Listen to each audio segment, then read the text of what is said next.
Yo guys, what's up? What's up? What's up? What's up? What's up? We're back in here for episode 2 of the complicated Chelsea show. Now, just a little bit of announcement. Danny T is trying to come back. So basically, Danny T he lives in Carolina. I think it's north or south, and there's been a power cut where he is.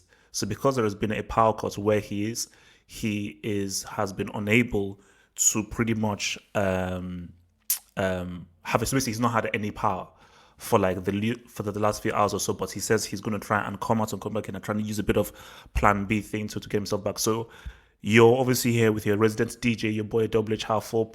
I've got the boy Abdullahi up in the piece. Abdullahi, what up, man? What up? What How up? you guys doing? How you guys doing today? How you doing? Uh, and we also have a big man here, Eddie. So Eddie, is your mic working there? What's up? Yeah, man. How you guys doing? Can you guys hear me? What Yeah, can we you can hear do? you. We can hear you. So just sort of introduce yourself, because I think obviously your people don't really know you as well as everyone else. Just introduce yourself and how did you come to be a Chelsea fan? Because you know that there are not many black Chelsea fans around. So Yeah, man. I've been a Chelsea fan for 16 years now. I think the first game I watched was a Chelsea Liverpool game.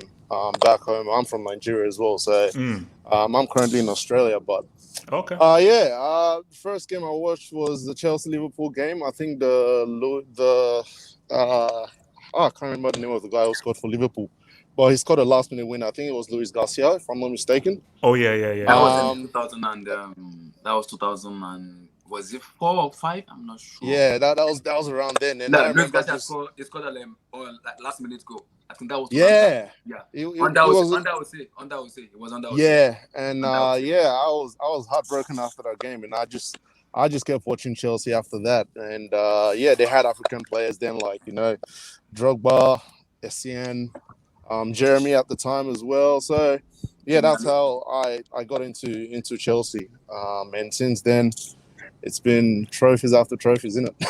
Yeah. okay. So Daniel is currently having no power. So bro, how is the power situation where you're at right now, bro?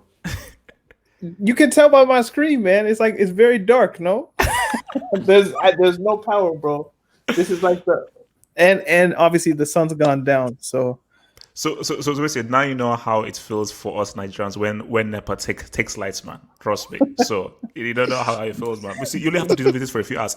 Some of us have had to deal with this for like for weeks, even months, for with no lights, man. So look, guys, let's right up with the show. So I think the first place to start, and I think we'll probably go backwards because I do want to reference the United game. So I want to basically start off first with the Sevilla game. Sorry, I want to start off first with the Krasnodar game and how that went. So this game is where we obviously saw the Ziyech start, and he started the game for the first time, and Mount was on the bench. And also we also saw Hudson-Odoi start as well. Kante was on the bench as well, and we saw the new defense come through.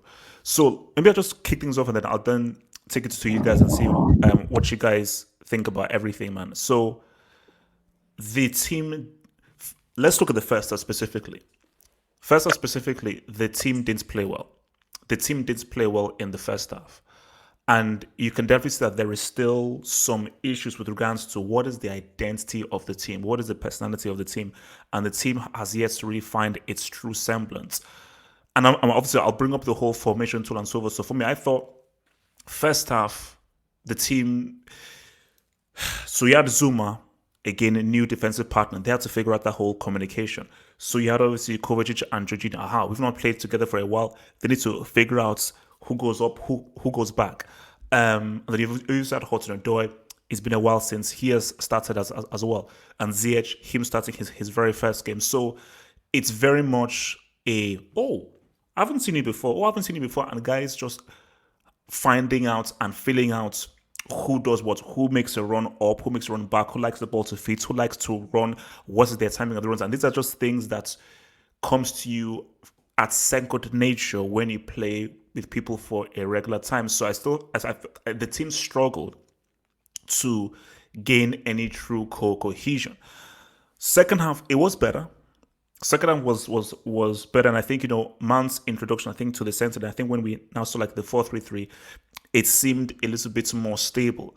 But I'm still waiting for the team to gain a personality. And for me, look, I'll see what you guys think. People say, wait a minute, he doesn't have, people are injured, people are not fit, he doesn't really have his players at his disposal. But my fear is, even if everybody is fit, I don't think Lampard knows what his strongest lineup is. And I think Lampard still is very eager to chop and change, chop and change, chop and change, and move players all around rather than say, you know what, this is what it is. So if everybody's fit, this is what our lineup is. This is what our formation is. So we know what we do second nature, because the only way that you can create chances, a multitude of chances, is if you stick to a formation. It is a footballing 101. It is impossible to have any chemistry or any cohesion or create many chances if you keep changing the formation and the positioning of where players are on the pitch. Because as players, you need to know who is there. So that's my thing. There's that it wasn't the most smooth performance, and I'm still waiting for a performance this season where it's like, aha, this is what Lampard's team is, this is what they do, this is their character, and this is their personality. So Abdullahi, just general thoughts on the way the team functioned in that game against Krasnodar. Like I already told you on Wednesday, like I understand we want to play 4-2-3-1 formation in which like we play Kai Havertz and Pulisic, Timo Werner, and Hakim Ziyech together. But what we need to understand is Lampard himself needs to figure out his formation. Are we gonna go with a 4-3-3? Because last season, his formation mostly last season was a 4-3-3. That's a 2-number hit and a 1 DM. So in the second half, he kind of mostly play like a 4-3-3 formation in which he play N'Golo Kante as a normal central DM, and he pushed Kai Havertz and then Mason Mount forward. So Kante was only the one playing as a DM. It was one collecting but from the defender, pass it back to Mason Mount, then Mason Mount do the running. So now he wants to play DM, like what he said. Yeah, he said he wants to discipline Conte to be a normal, permanent DM, which is gonna be very difficult because I don't think Lampard has the, let me say, the how of a player to discipline Conte to be a normal DM. It's gonna be a huge difficulty. Why do you say? Why don't you think Lampard has the kind of discipline or the know-how to retrain Kante to be a DM who just sits in front of the defense? Lampard is not a manager who can. So okay.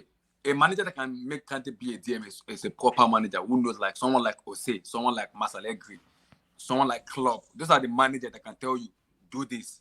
You're gonna say, I want you to do that. You're gonna do it. Lampard is not that kind of player. It's not that kind of manager. He will only tell Kante do this. Whatever you tell Kante, he will do.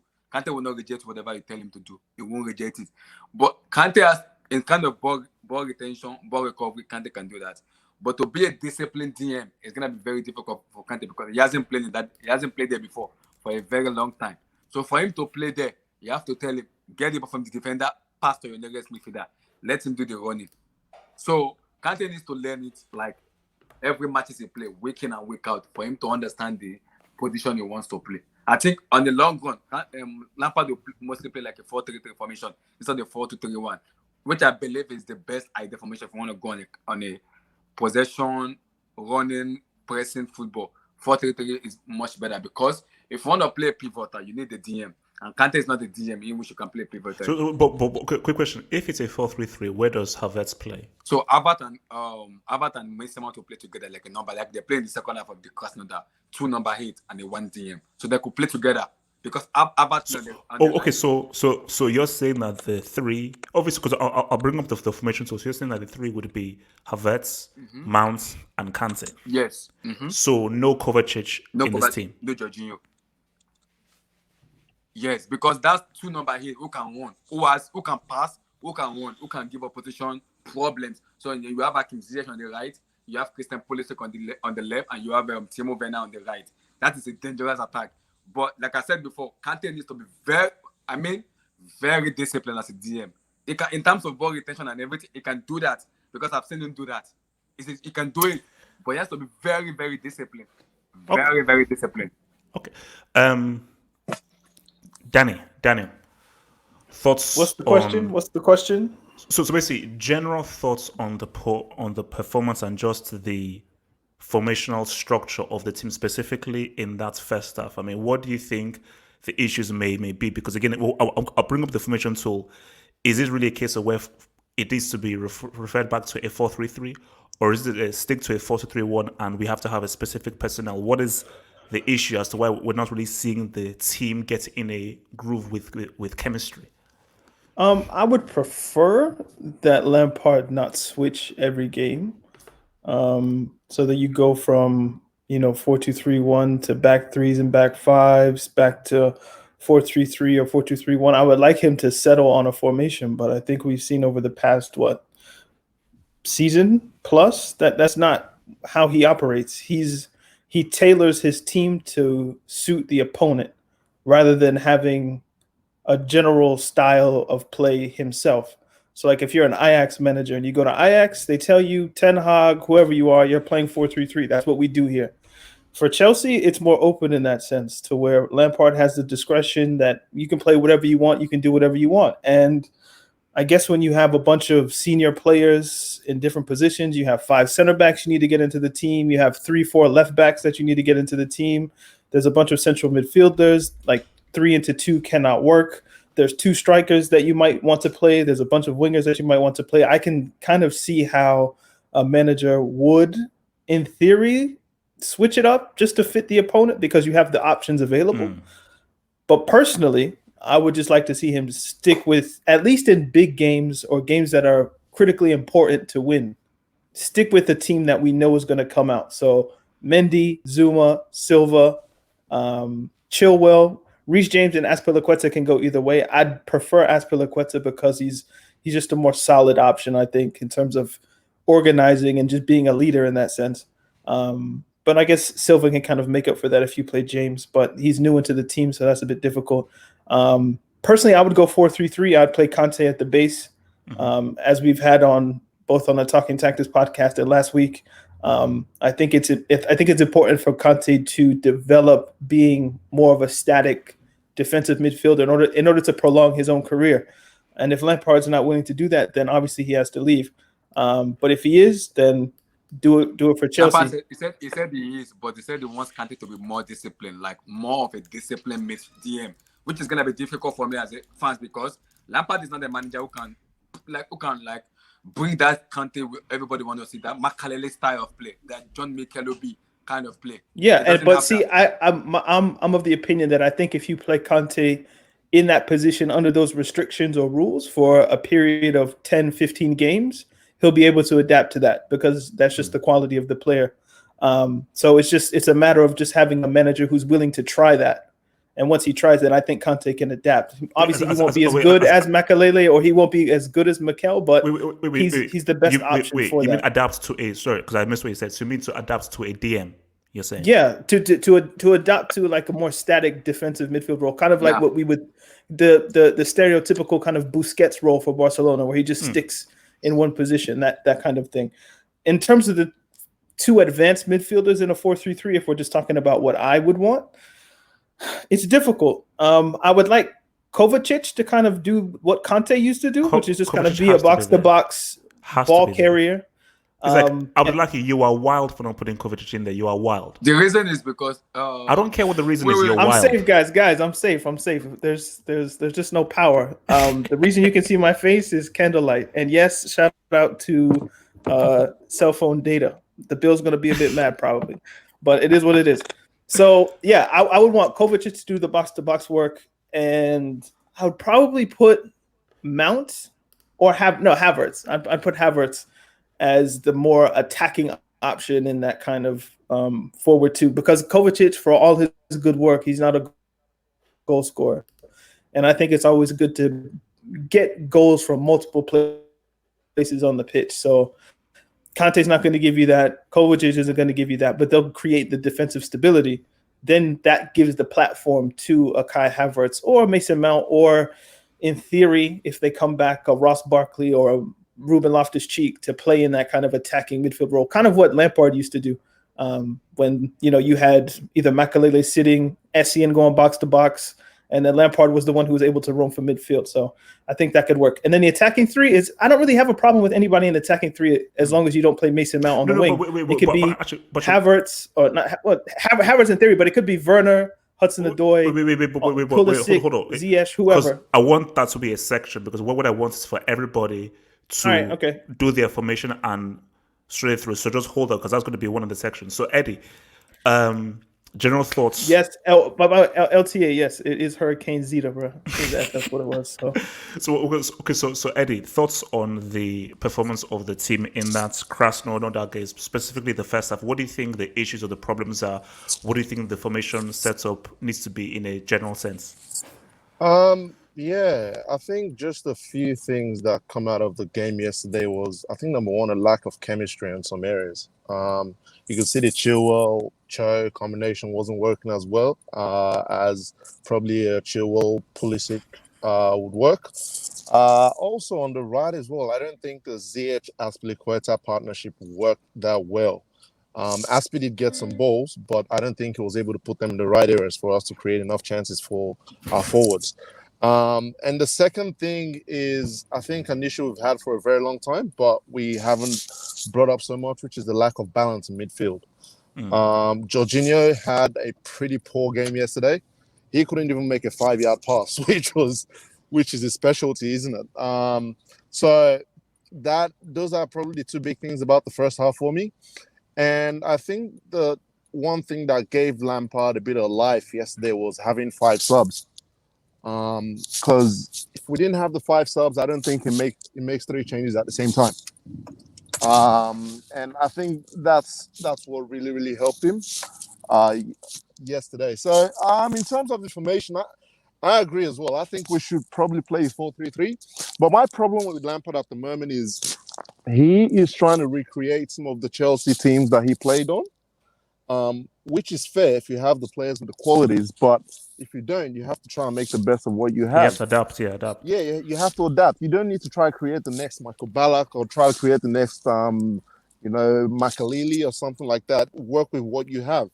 And I agree that, we should probably go with the 4-3-3. I don't want to see Kante on the other team's opposition box because he doesn't do much. Wait, sorry. Wait, Eddie, are you on the bed? Because I hear a lot of rustling in your mic.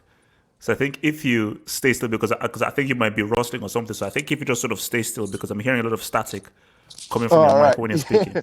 Yeah, I'm just driving at the moment. I'm almost home, so that's why. Oh, okay. Yeah, I've got my earphones on. But yeah, I think we should go with the 4-3-3 as well. The back four sorts itself out, I think, at this point. The midfield of a Kante, Havertz on the right side of Kante DM, Havertz on the right side of the midfield. Wait. Don't give me your formation yet. Well, we will do the information section, but just in general. So your thoughts is that a 4-3-3 is the way to go ahead for this team to sort of function well? Yeah, 4-3-3 is the way to go. And I think the positive thing yesterday for Lampard was having enough subs to kind of change the game because it wasn't working for about 65 minutes or so of that game. Okay. So now I think it's important for us to address this, and I think this is why this is the sort of the subject on the thumbnail, which is Mendy.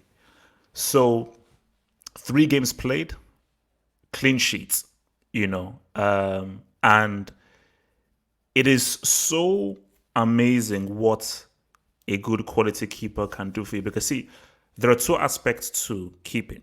There is obviously the reflexes thing, making a save and everything.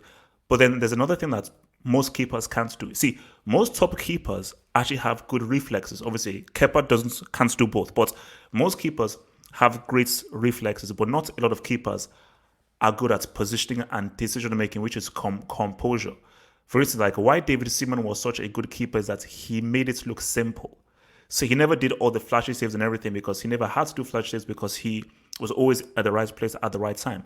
And from Mendy, you're seeing a guy who just understands where he needs to be, and it breeds a calmness. Because again, I just remember the scenario. I think we might have talked about it like last week or in another show where Kepa I think he had made a mistake.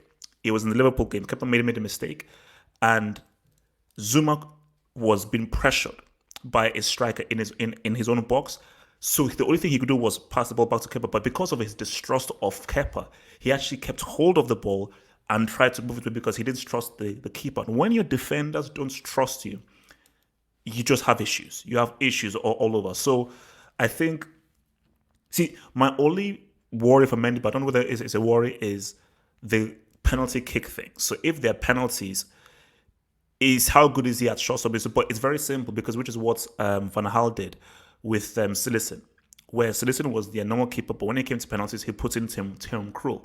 So if it's a situation where like it's a big game, massive game, I would not be against bring in Caballero, let Caballero come in as the keeper for the penalty shootout. So yeah, for me, I think I want to see Mendy in for a lot of those big games, but I also want to see him be forced into trying to make some tougher big saves. But at the moment, you can just see how much things have changed. And this goes back to what my dear friend Danny T said so many months ago, which is that Chelsea needed a keeper. Chelsea needed a left back. Okay, defender no, but Chelsea needed a left back. They needed a keeper. Did Chelsea need Kai Havertz? So, Daniel, Mendy, talk to me. Danny, Yes. Daniel, I mean, Mendy. look, I've always said this. I don't need the goalkeeper to be perfect. I can you hear me? Yeah, you were cutting out a bit. Yeah, you're sort of Can cutting you hear out. me? You're sort of cutting out. Yeah, we can hear you now. Like I said, I don't need the goalkeeper to be perfect.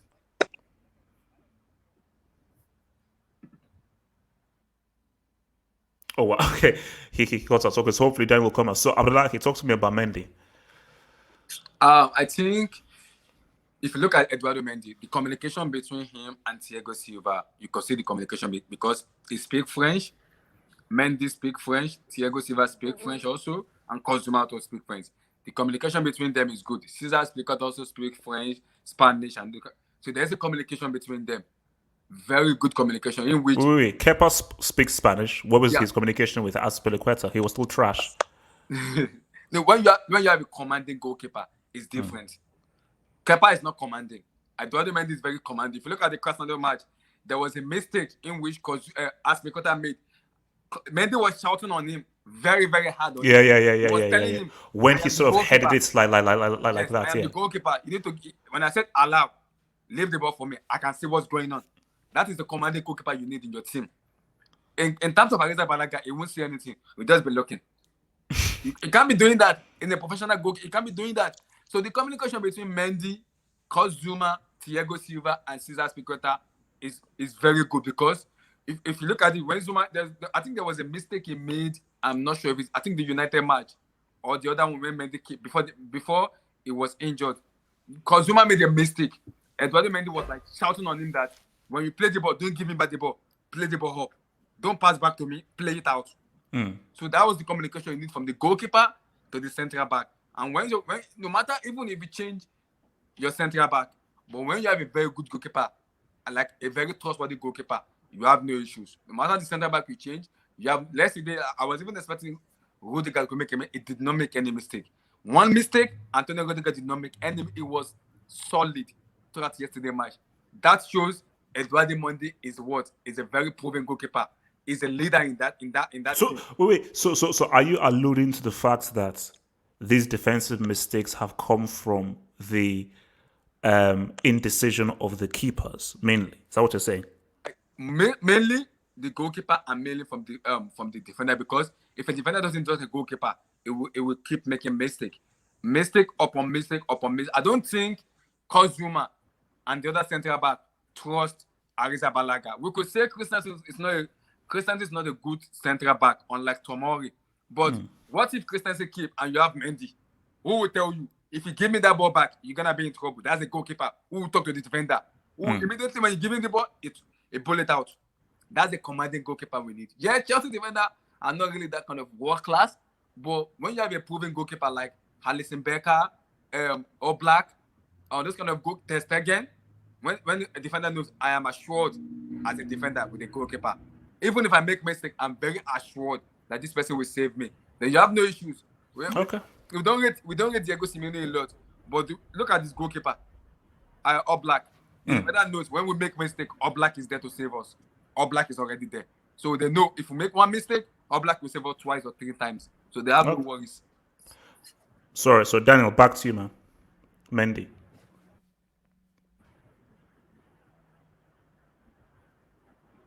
Daniel, Mendy. Am I good? Am I coming through? Am I good? Yeah. Am I Now better? yeah. Now you are. No. Okay. Hello. You are. Can you hear us? Can you hear us? No. I think there's a delay. Can you hear us? Okay, maybe I'm come good? out and Okay. come back. Just Okay. keep me up to date. All right. I think. Oh. Yeah. It's winter. So sorry. So Eddie, talk to me. Mendy. It's a tough one because I don't want to overhype. You don't Mendy at sound this convinced, point. man. You don't sound convinced. But no. But my thing is, have we really been tested for us to make a conclusion that Mendy is this great goalkeeper? One thing is definitely guaranteed: Mendy is better than Kepa. That's no argument. In terms of shot stopping, he is a good goalkeeper. Another thing he's brought to the Chelsea defense is communication. Also, another thing I think I'll add to that is I can watch Chelsea defend a set piece without having a panic attack. Because every time we considered a free kick or a corner, it was time to basically watch us concede or watch a close chance just slightly miss or watch the whole team scramble to kick the ball out. But what you can see now is we're a lot more organized with set piece defending because Mendy is able to move people to where they should be. And if he's going to make a save, he's decisive. If he's going to come out for the ball, he's decisive. And he talks. It helps to have a goalkeeper that talks. And in terms of shot stopping, it's levels between him and Kepa. So, but then again, I look at the last 3 games. Sevilla didn't come to score at all. Yes, he got tested in the Manchester United game, but it was only a few chances within a 20-minute space. And Krasnodar really didn't have any quality up front yesterday. Let's be honest. So I'll say for now he's good, but definitely better than Kepa. But I still want to see a bit more before I start putting him on, the top echelon of Premier League goalkeepers at the moment. So right now he's a good quality goalkeeper for Chelsea. Yeah, no, I think sort of I always like to be real, and I think you always have to be real, and you should always don't be reactionary, because Eddie does make an interesting point, which is that Mendy is a decent keeper. We just don't know how good he is. So I think it's sort of a relief thing because it just shows you how bad Kepa was. I mean, Kepa was horrible. So it just shows that just do the basics. Just the basics. The fact that Mendy just does the basics right, it seems as if he's like flipping 2006 Buffon or Neuer or Oliver Kahn, because he's just doing the basics right. But so I think it is more to do with the fact that we're just dealing with a keeper that was just so horrible in Kepa. And Caballero is better, but he's also mistake prone. But Mendy just seems like such a more resolute and much more confident keeper than those two. But again, we have no idea how good this guy can be, because let's first see him for a season. Let's now see what he can do against tougher teams. Let's now see what he now does against a Liverpool, against guys like a Salah, against like a Messi, against a Mane, guys who are excellent shooters of the ball. Because let's just be real, he's faced Sevilla, who didn't come to attack; they came to get a draw. Man United, where the defense pretty much protected Mendy, and let's just be real, it's Krasnodar. So, and even against Burnley as well, okay, it'll be a bit more of a test, but again, Burnley ain't Man City, they're not a Bayern Munich, they're not Barcelona, they're not Juventus, they're not teams that have quality, technical, smart, intelligent shooters of the ball. So, it's just a thing of just being happy at it's a step forward. And I've always said that, look, this should just be that Kepa, before we end this, and then we can then move to the whole thing, I'll confess to Abdullahi, I believe Kepa should be sold. I think that there is no space for him here in this team, and no harm, no foul. It's not personal. It's just business. I just don't think that there is any point in him being around. So, for you, Abdullahi, what do you think should be done with Kepa? Do you still think that he should just be kept in the squad, maybe improve, and maybe time out of the team can raise his confidence? Or do you think, like me, bro, get out, you're done? I think the problem with Kepa is confidence. Kepa is not that bad as all of us seems for him to be bad. It's all about confidence, because I think Kepa has lost the confidence of the entire players, because it wasn't even Lampard that bought Kepa. It was under Mauricio Sarri's era that Arrizabalaga, and it was even the panic buy in which when Thibaut Courtois left for Real Madrid, it was like, oh, we screwed now. Who do we get? So that was the reason they went for Arrizabalaga, and the mistake they made was they did not do the scouting very well before they get Arrizabalaga. It's not that bad like it seems. It's very bad. The problem with Kepa is I see something a little bit of kind of arrogant in him a little bit as a goalkeeper. Who, Kepa? Yeah, something like that. It's not that bad. Like everybody seems like he is, but it's not, and it's not even that decent. But the problem with him is the 5 and 6 as the central back does not trust Arrizabalaga. Even Lampard himself doesn't trust him. So the problem is in between Lampard and Marina herself, Granaskia. Because we back. Hey, hold on. Look, 1 minute ago. You know what I'm saying? Nice, so, right? That's all right. The The amount of money in which Marina Granaskia bought Kepa, and Lampard said, "It's not my first shot. I'm not gonna use it." That has been a conflict that has been going on, because it's the number one now. So if they sold him out, they're gonna lose a lot of money. And there's a rumor coming out that it could be sold to Valencia on loan with option to buy for 20 million. I was like, are you kidding me? 20 million. So we bought player for 72 million. We're gonna be losing him for 20 million. It is what it is. Abdullahi, it is what it is. What did I miss? What did I miss? So basically, this is what's it called? What should be done with Kepa? I'll get back to you about Mendy, but what should be done with Kepa? What should be done with Kepa? Okay, the problem. Wait. Let's because he was still. Sorry. Okay, of course. So because I think there's a rumor going on that the board they want to fully sell Arrizabalaga out. They want him out of the club. But the problem is, how much do you want to sell him out? Who wants to buy him? Because no club in this world will pay 50 million for him. 40 million, nobody will pay that money. No one. So nobody's gonna pay that money. Now they have to figure out now, how do we sell him? Because now Mendy is the number one. If Mendy keep on doing this way he's doing, then automatically next season it's gonna be the number one. They will have to buy another goalkeeper. Even if Mendy is number one, we need to buy a second goalkeeper in case Mendy gets injured. Someone can come in which all the players and the fans can trust. So if it's set Kepa out, someone has to come in as number one. They'll be like, okay, if Mendy gets injured, I'm gonna take his spot. So basically, your thing is that let's Kepa go, get a new number 2. So not Caballero. So Caballero is number 3. Get a new number 2 for Mendy. Yeah. Okay. Eddie, thoughts on what should be done with Kepa? Get him out the club at the earliest opportunity at this point. I don't see any club in Europe paying his wages on loan or paying Chelsea a loan fee for Kepa. Whoever does that deserves a sack at this point, because Kepa doesn't deserve those wages, in my opinion. So I think for Chelsea, a loan with the option to buy is probably the best chance, or sell him outright. And I think if you get 20 million, you take it. You just take what you can at this point, because you're not going to recover most of that 72 million back. You're trying to take the L and move on, because you keep him, you're losing money anyways. So you might as well cut your losses right now and get rid of him. That's what I think we do with him. So, Daniel, controversial opinion, guys. Imagine Chelsea spent now. If Mendy is what we think he is, which is a pretty solid goalkeeper. Obviously, he's not in like. We don't know how good he's going to be, Daniel. So let's chill. I'm just saying. If you add 72 plus 18, you get what? Somebody do the math for me. 72 plus 18. 90 million, right? 70, yeah, 90. So divide 90 by 2 and you get 45. Mm-hmm.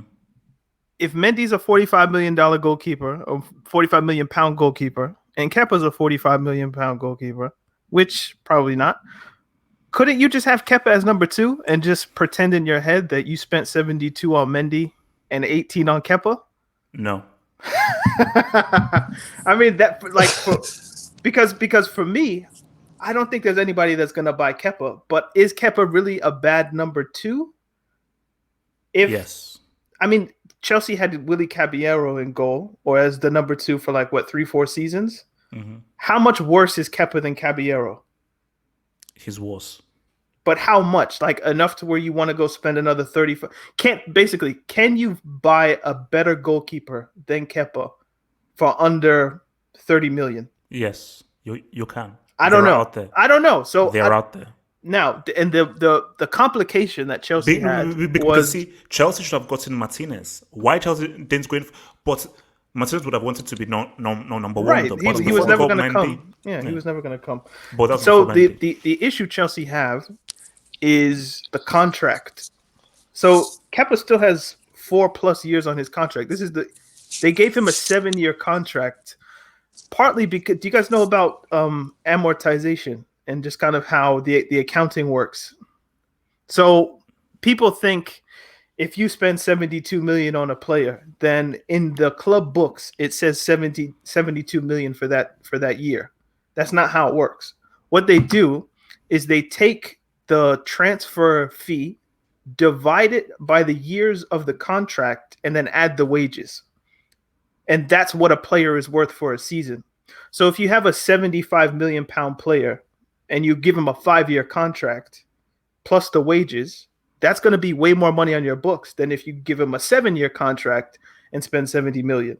So on the club's books, he might be, at least his transfer fee only looks like 10 million a season. So that's the reason why they gave him such a long contract. But they didn't expect him to be this bad, obviously. Otherwise, they wouldn't have paid the money and they wouldn't have given him that contract. You have to think he had some brilliant games against Real Madrid. Real Madrid tried to buy him. Bilbao was like, nope, you're not going to buy him. We're going to give him a new deal. In that deal, they made the release clause 72 million. And then in that, Chelsea decided, hey, we've lost Courtois. Courtois was in kind of like a contract war with the club. We don't want to go through that again. So let's give our guy a 7-year deal, and that will also help with the money.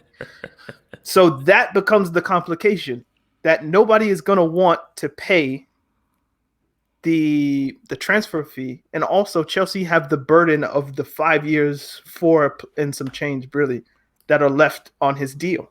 So they're stuck with him.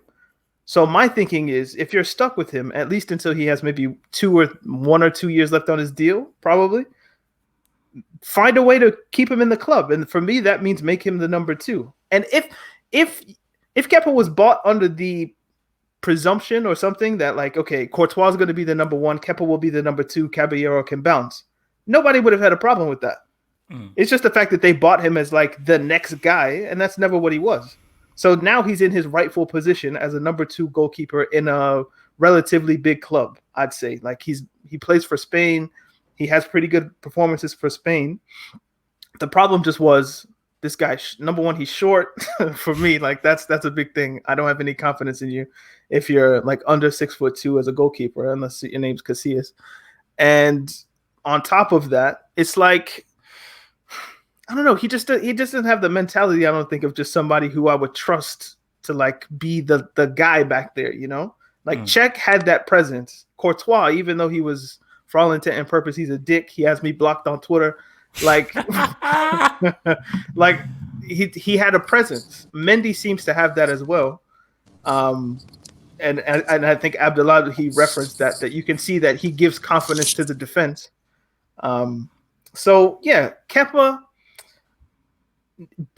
If there was a willing buyer, which I don't think there is, sell him for as much as you can get. But if there isn't, I'm not too pissed at him being number 2.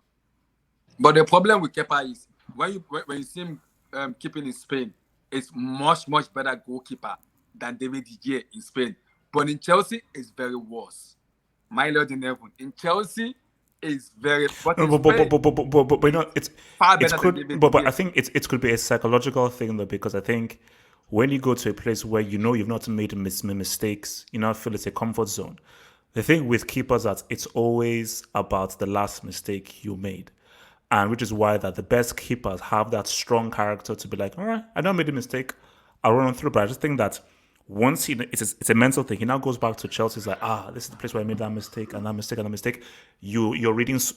It's 2020. You're reading social media. You're reading what people are saying. So you're now double thinking things that you're doing, and that pressure adds to you not being as resolute as you can be. Because my thing is this: there is no way these scouts saw Kepa and saw the Kepa that we saw at Chelsea. There is no way. What happened was they saw, this is a pretty good keeper who could be really good, and he's a modern keeper, which is why he's very good with his feet. Mm-hmm. What happened was, and it happens to any keeper, it happens to the best, it happens to Buffon, it happens to Khan, it happens to Neuer. You make mistakes. Every keeper makes mistakes.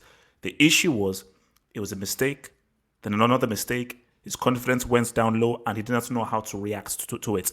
And once that happens, it was just a slippery slope. I think the issues you make in it was, I remember very well under Mauricio Sarri's era, when Mauricio Sarri was there, in the Carabao Cup final. I'm not sure. Is it the Carabao Cup final? Yeah, League Cup against City. Yes. So there was a penalty issue. Like, okay, it was injured before the final. So Sarri was like, okay, this is what we're gonna do. We're gonna take you out after the 90 minutes. We bring in Caballero, who knows like 8-9% of Manchester City players. It's a very good penalty shot stopper. Kepa knows how to keep penalty, but Caballero knows most of the Man City players. So when we already know you are injured, so when it's 90 minutes, we take that was an agreement already. We take you out. But Kepa was like, no. I'm fully fit. I want to keep. Sarri was like, no, you were injured before the match. We know this. We just risk you to keep because you are the number one. So we just put you in just to keep because you're the number one. Now it's already 90 minutes. You gotta get out for someone who knows this club in and out, who can save us 4-5 good, outstanding penalty stuff. But you were like, no. I want to. I think that was where the complication began to come. Like that was when the downgrade of Kepa.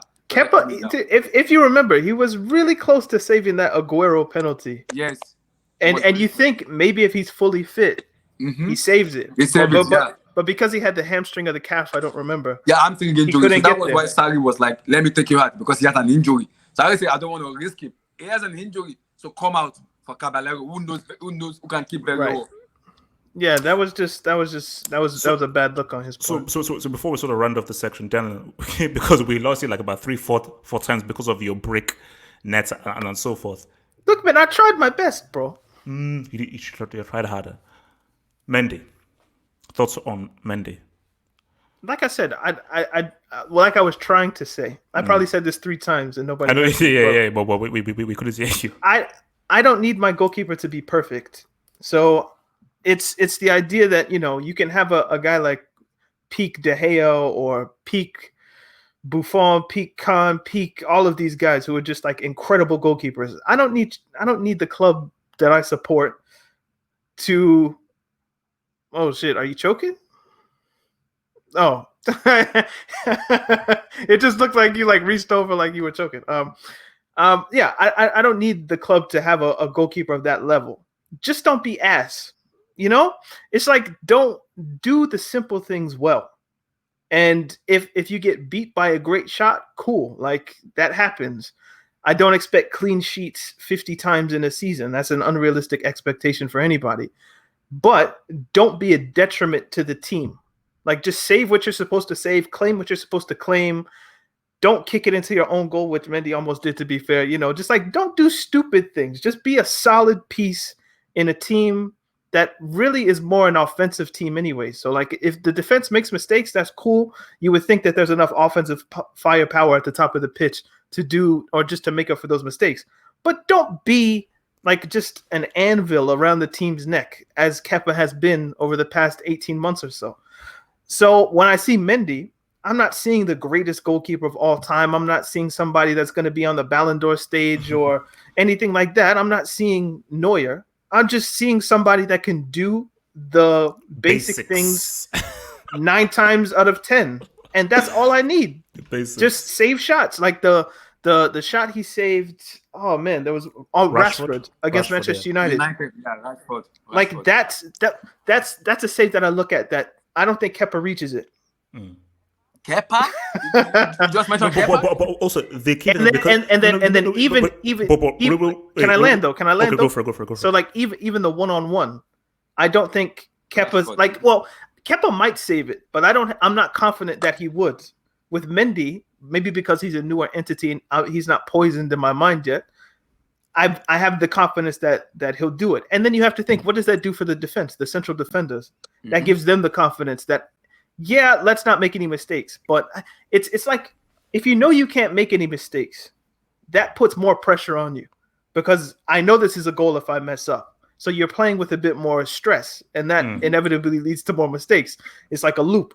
If you know that, if you're confident that, Neuer's behind you or somebody like that's behind you, you can be a little bit more risky in a sense, and that can even benefit the team. So yeah, I don't need Mendy to be perfect. He's going to make mistakes this season. Obviously opposition fans are going to be in my mentions because that's what it is, but I don't need him to be perfect. I just need him to be solid, and that's something that Chelsea haven't had since Courtois. But yeah, just quick thing on Mendy though is that there are two things to saving, where it's the save and also the man of the day. Because what they always tell you as a keeper, and this makes it that Kepa has made it, is when you save it, you palm it away from danger. Don't spill it. Yeah, don't. No, it's not even spilling. Or just like, or just putting it into danger. Yeah. Don't put it into danger, because Kepa will you've made the save, but you're saving it onto the danger area. Palm it away. So, but the key thing is, this is because Kepa has been so trash. I don't know how good a keeper Mendy is. I have no idea. And even when I saw the highlights of him, it's hard I was to tell. Yeah, I was like, okay, he's decent, but things were so bad. He looks like Parma-esque 2006 Buffon peak Cam. I think Mendy is more of a very good. Let me say, when you shoot from outside the box, maybe from the 15 yards before where the goalkeeper is. It's very good at that. It's very, very, when you shot from outside the box, it knows how. He has a very good. Abdullahi, relax. You see, okay, we are getting hyped up. Have hope. Like you are. I'm like, I can see in your eye. You're getting hyped up. I can see in your eye. You see, like I don't want to do with Mendy what people are doing with Chilwell.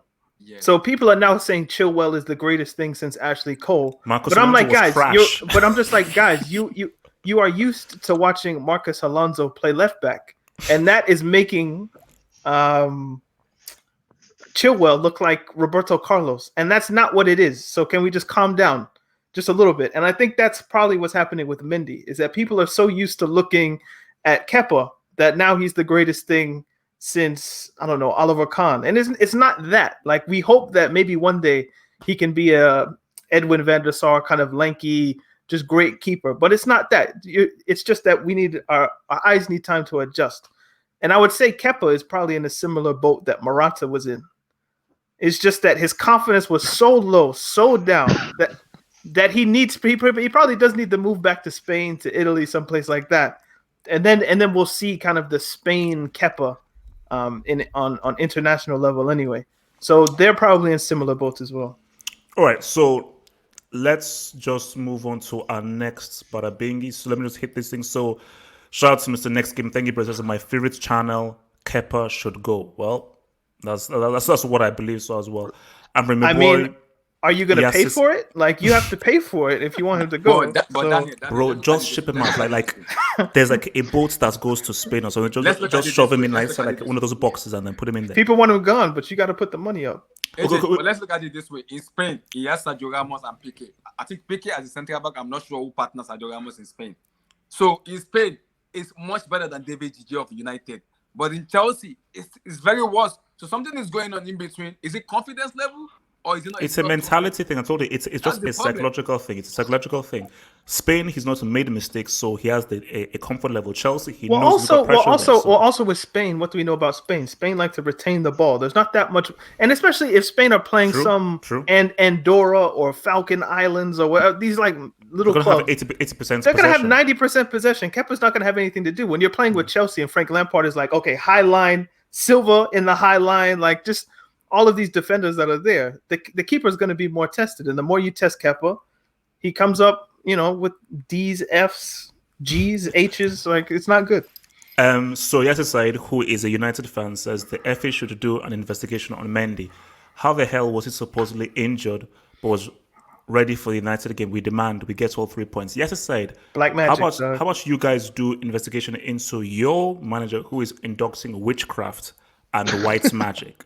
Because that win over PSG now 5-0 over Leipzig is white magic and witchcraft. So deal with your witchcraft first before you come to my witchcraft. So next topic, I want us to Ziyech.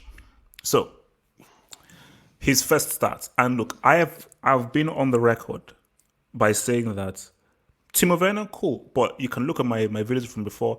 I never bought into the Timo Werner hype. I was like, okay, like he's doing this in the Bundesliga, Red Bull Leipzig, but from what I've seen, And also, I know everyone flopped. He didn't perform very well for Germany at the World Cup. But I get it. It was a whole team thing. Kai Havertz, before Chelsea got in for Kai Havertz and everything, guys are like, oh my gosh, this guy's amazing. And I was like, I'm using the eye test. I just don't see it. Using the eye test, he just does not impress me. So I'm like, and my thing is, ever since I've been watching football, I've always used the eye test. That's what I've used. As like, how does this player make me feel? What can I see this player? Watching the game, vote of stats, what can I see from this player? When Ajax did that run in, was it 2019? 17. I think 17. No, when they got to the semis and Moura scored the hat-trick. That was 2019. 18. Is it 19 Oh, or 19, 17? yeah, 19. It was 18, 19. 19 season, It yeah, was 19, 19. 2019. De Ligt went, Frankie de Jong went. The guy that impressed me the most was Ziyech. Just watching him, I was like, no. This guy's football brain is something. Like De Ligt, yeah, he was cool and everything, but even De Jong, I think he's good, but I just don't see why he's rated so highly. But that's to one side. But when I just saw Ziyech, I was like, aha, this guy has a great football brain. This guy's a guy that really feels the game and isn't predictable in what he does. And I always like players who are not predictable. I can go out wide and go into the center. I'm going to give you a pass. I'm going to dribble past you. And I'm going to do things that you're not going to really think about. I am creative in what I'm doing with the ball. I was like, aha, this is a player. So once Chelsea identified him and got him, I was like, boom, that's the player. That is the key player that if he fits into this team, Chelsea could be extremely dangerous. Now, Nations Cup, I don't know what happened with Morocco. He was a big disappointment because I was expecting him to do stuff well. He didn't perform well for Morocco, and I don't know why. So maybe it's a whole team system thing. So my thing is, both on the right. So we do like for like Ziyech and Willian. I think what Ziyech brings is I'm lying. Shut up in there. Why is this guy laughing? So I think what Ziyech, You mentioned William. I'm like, mute your mic. I'm like, mute your mic. So I think what Ziyech brings is, of course, goal scoring, passing, creativity. And I think if Chelsea can really play into what he can do as a player, it will vastly change and take Chelsea to the next level. I'll be there, Daniel. I'll be with you. And my thing is, this now goes to the training ground. It goes to Lampard cultivating a system where let us all be on the same wavelength. And this is why it goes to there has to be a consistent lineup. Once it's a consistent lineup, whether it's Pulisic or so forth, I know, Ziyech, he likes to put that ball over the top. This is when he likes to put the ball. So even before he receives the ball, I'm already making that run because we've done this drill so many times on the training ground. I know his mannerisms that I already know the run to make before the defense can even set up. And if people are now playing with that is what's made Ajax so dangerous. Ten Hag drilled into them a system to play, which is why once you know your players so well, it's like jazz. It's like Jazz. You're like, yep, I didn't. Before he even has the ball, I know the ball is that he's going to play. I'm already making that run already. And once you're playing like Jazz and you're not playing in a structured way, it makes it difficult for the defense because what does that bring? One touch football. One touch football is what creates chances. Dwelling on the ball, looking, thinking. Chances already gone. Defense has already been set up already. So, to Daniel, what do you think Ziyech can bring to this Chelsea team, and how do you think he should be utilized? Go to Eddie. I haven't heard him talk in a while, man. All right, Eddie, Ziyech, man, talk to me. The Yech, aka the Yech. Yeah, Ziyech, I think, is going to be the key to us breaking down low blocks. Because you see, every time we play low blocks at the moment with Ziyech out, we find it difficult to break them down. And I think his crosses with Rich James on going out wide as well is going to be insane. Another thing I sort of picked up from the Krasnodar game is his combination with Kai Havertz. Now that has, the potential to be a deadly partnership if they combine very well, which you said it goes back to, the training ground, and having them playing more games together and them having a bit of a more understanding of each other. Because once that can develop, we'll see Chelsea break down teams like crazy. Now, another thing that will then depend on is who's going to be playing on the other side. Who's going to be playing in front? Are you going to be making those runs for Ziyech? Because yes, it's one thing for him to be putting the passes, and I think Lampard has even said it, that Ziyech's passing range is crazy, out of this world. So it's one thing for him to be doing all that, but it's another thing for someone else to be on the other side finishing that. Whether it's Pulisic, Hudson-Odoi, Werner, we need to drill this team properly to actually, take our chances. So Ziyech will create chances for us. Don't get me wrong, but we need to take those as well. But the very first thing that got me excited when Ziyech signed, which I'm still keen to see. He's sort of started it a little bit, but it's his outside shooting. He can shoot the ball from anywhere, and that adds to the unpredictability point that you mentioned as well. I look at this Chelsea team, and there's not many players, if any, that can actually shoot from outside, and I'll trust it's going to be on target. So that unpredictability of Ziyech to actually take a shot from outside the box, and the goalkeeper is in trouble. I mean, look at the goal he scored against Chelsea last year, man. That was insane. So, yeah, if he can get that outside shot working, and we stop all these walking the ball into the goal, man, defenses are going to be in trouble. That's what I think Ziyech can be. He'll help us break down low blocks, and his outside shooting is insane. Yeah. Abdullahi?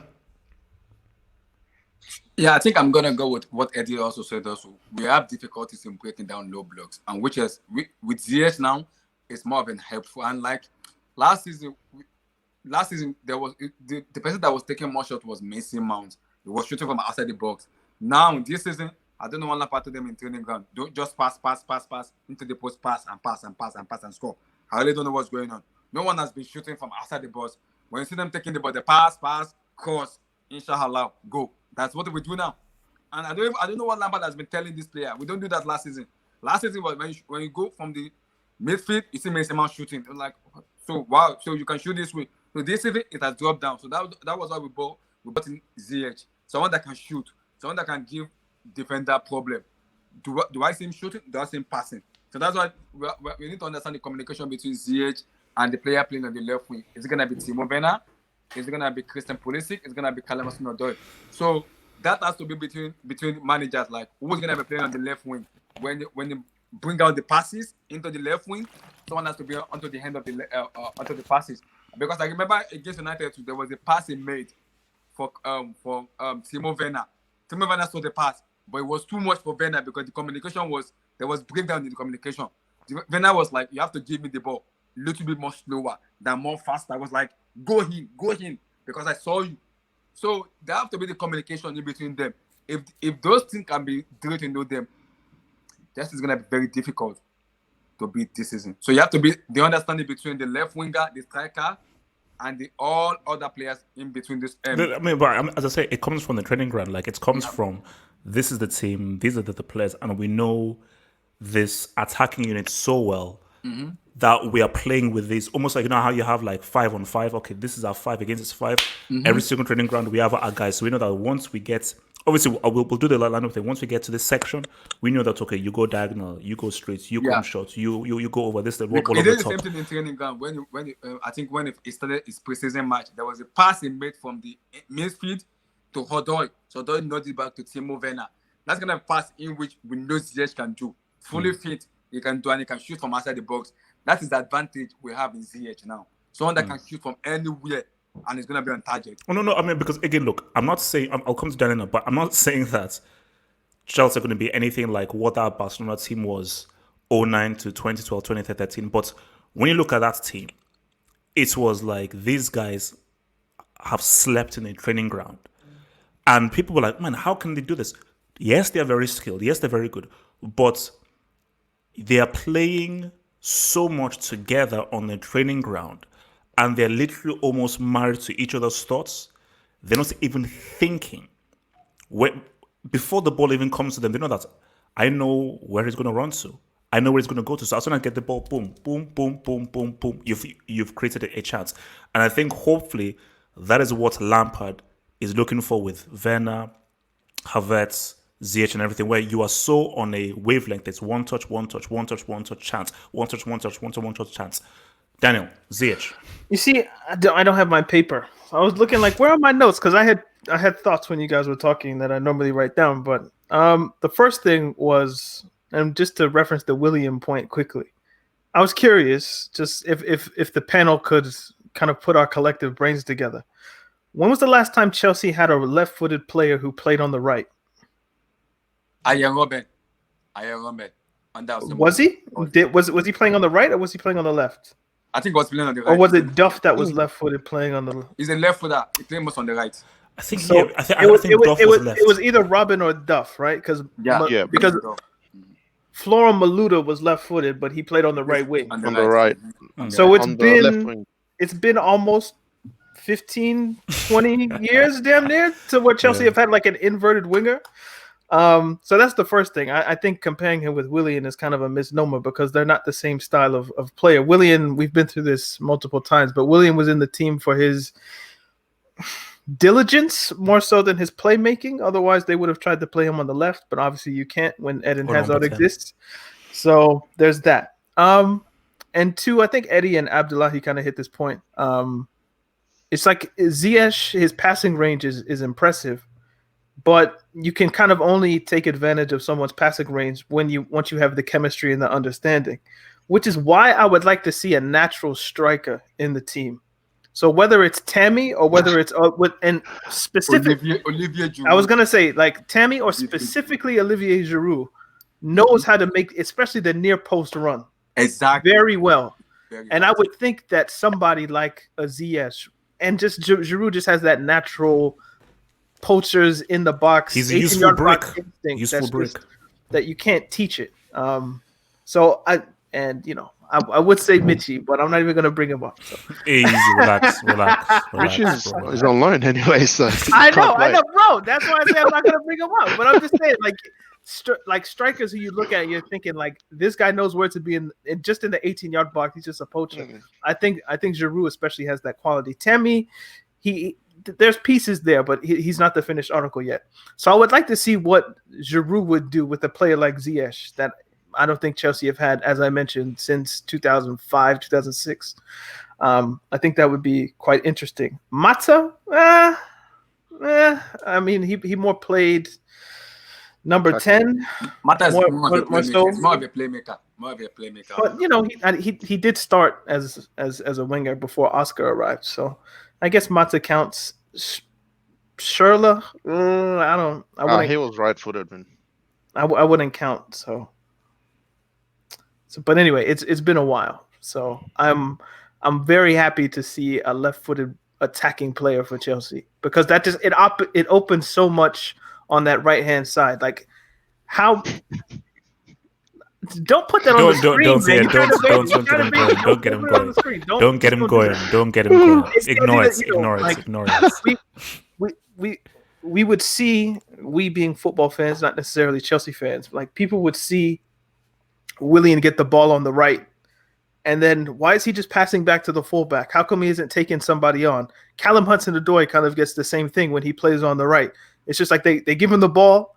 He kind of looks around for a bit. And it's like, do I really feel like taking it down the byline and just crossing it? Nah, not really. Let's just recycle the ball to a midfielder or to a fullback. When you have a left-footed player that can actually see the space cut inside and it just opens up the pitch for either the midfielders on his inside or the fullback on the overlap, it just opens up so many possibilities. And I think it's really been like a criminal act almost that Chelsea haven't had at least one left-footed player in the team that's a wide player. It's outrageous that that's been the case, but what can you do? I think just adding to your point just now as well is if you watch Chelsea last season with Willian on the right, since we want to bring him up, every time we got the ball down there, he would stop and do the little shifty thing and all that. It was very predictable. That killed the momentum of the attack. It was predictable, and also it kind of affected Reece James or whoever was on the right in a way because he was always cut into the same direction. Exactly. He would stop and shift right. But now what you see with Ziyech is we don't get that double teaming anymore on the right-hand side where Ziyech can come inside and create space for our right backs. The Krasnodar game I referred to yesterday, although Azpilicueta didn't have the quality on the ball that I think someone like Reece James would have, he was getting chances to cross the ball in. He was getting chances to do what he wanted. He could pick, I want to put it just towards the edge of the box. I want to put a cross in and all that kind of stuff. That is what Reece James is going to benefit from once we have the full team playing together, and that's very exciting. And just to build on top of that, if Lampard is putting Azpilicueta in the team for the defensive kind of solidity and just the organization of the team, so that would at least managerially that would make sense. Like we're having trouble keeping goals out, so let me put in an experienced head in his natural position. That kind of makes sense, right? So I would expect to see Azpilicueta multiple times this season, even though I have a suspicion that Lampard would like to play Reece James, but he'll play Azpilicueta anyway. If that's the case, we saw for how many years, or at least a few seasons there, Azpilicueta has one cross, and it's decent. If Morata's there, loved that cross, man. Morata loved that cross. If Timo Werner's there at the top of the spear, I don't know how many goals you're going to get from him crossing in. Like Ziyech probably has the variation to where he can find the run. If Azpilicueta is the one getting space, which I would presume most opposing managers would want, like just make sure Ziyech doesn't cross it. If it goes to the fullback, we can deal with that. If that's the case, then there has to be, again, a presence there. And I think that has to be Tammy or Giroud, which obviously that means you're sacrificing somebody. But I do think the team needs a natural just center forward in the team. All right, so let's... I like strikers, man. Come on. That boils into Lampard because I've been saying this thing. I really don't know what Lampard... Wait. I'm like, easy. Well, let's go to this because I know you won't go in there. I gave you a segue to the 11 if you didn't pick it up, but... I don't do segues, man. I just swings. I'm Ziyech myself. I'm just serving it to you, bro. Okay, so right now we're gonna do just a through ball. The a top 10. Well, no, sorry, a formation. So let's do it like what would the ideal formation be? So hopefully you guys can see this thing, man. Bro, it's the best one that's around though. I know like there was one that was really good, but I think the site went down. So it just looks like somebody made it on Windows. But go ahead. So let me just say no, don't show it. So is this a 4-3-3 or a 4-2-3-1? What is the ideal formation?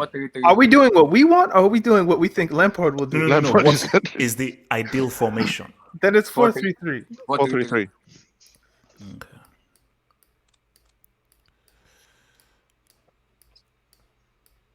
I don't even think we'll have that much debate, if we're being honest. I think it's pretty. It makes itself, man. Okay, let's just... Pepper.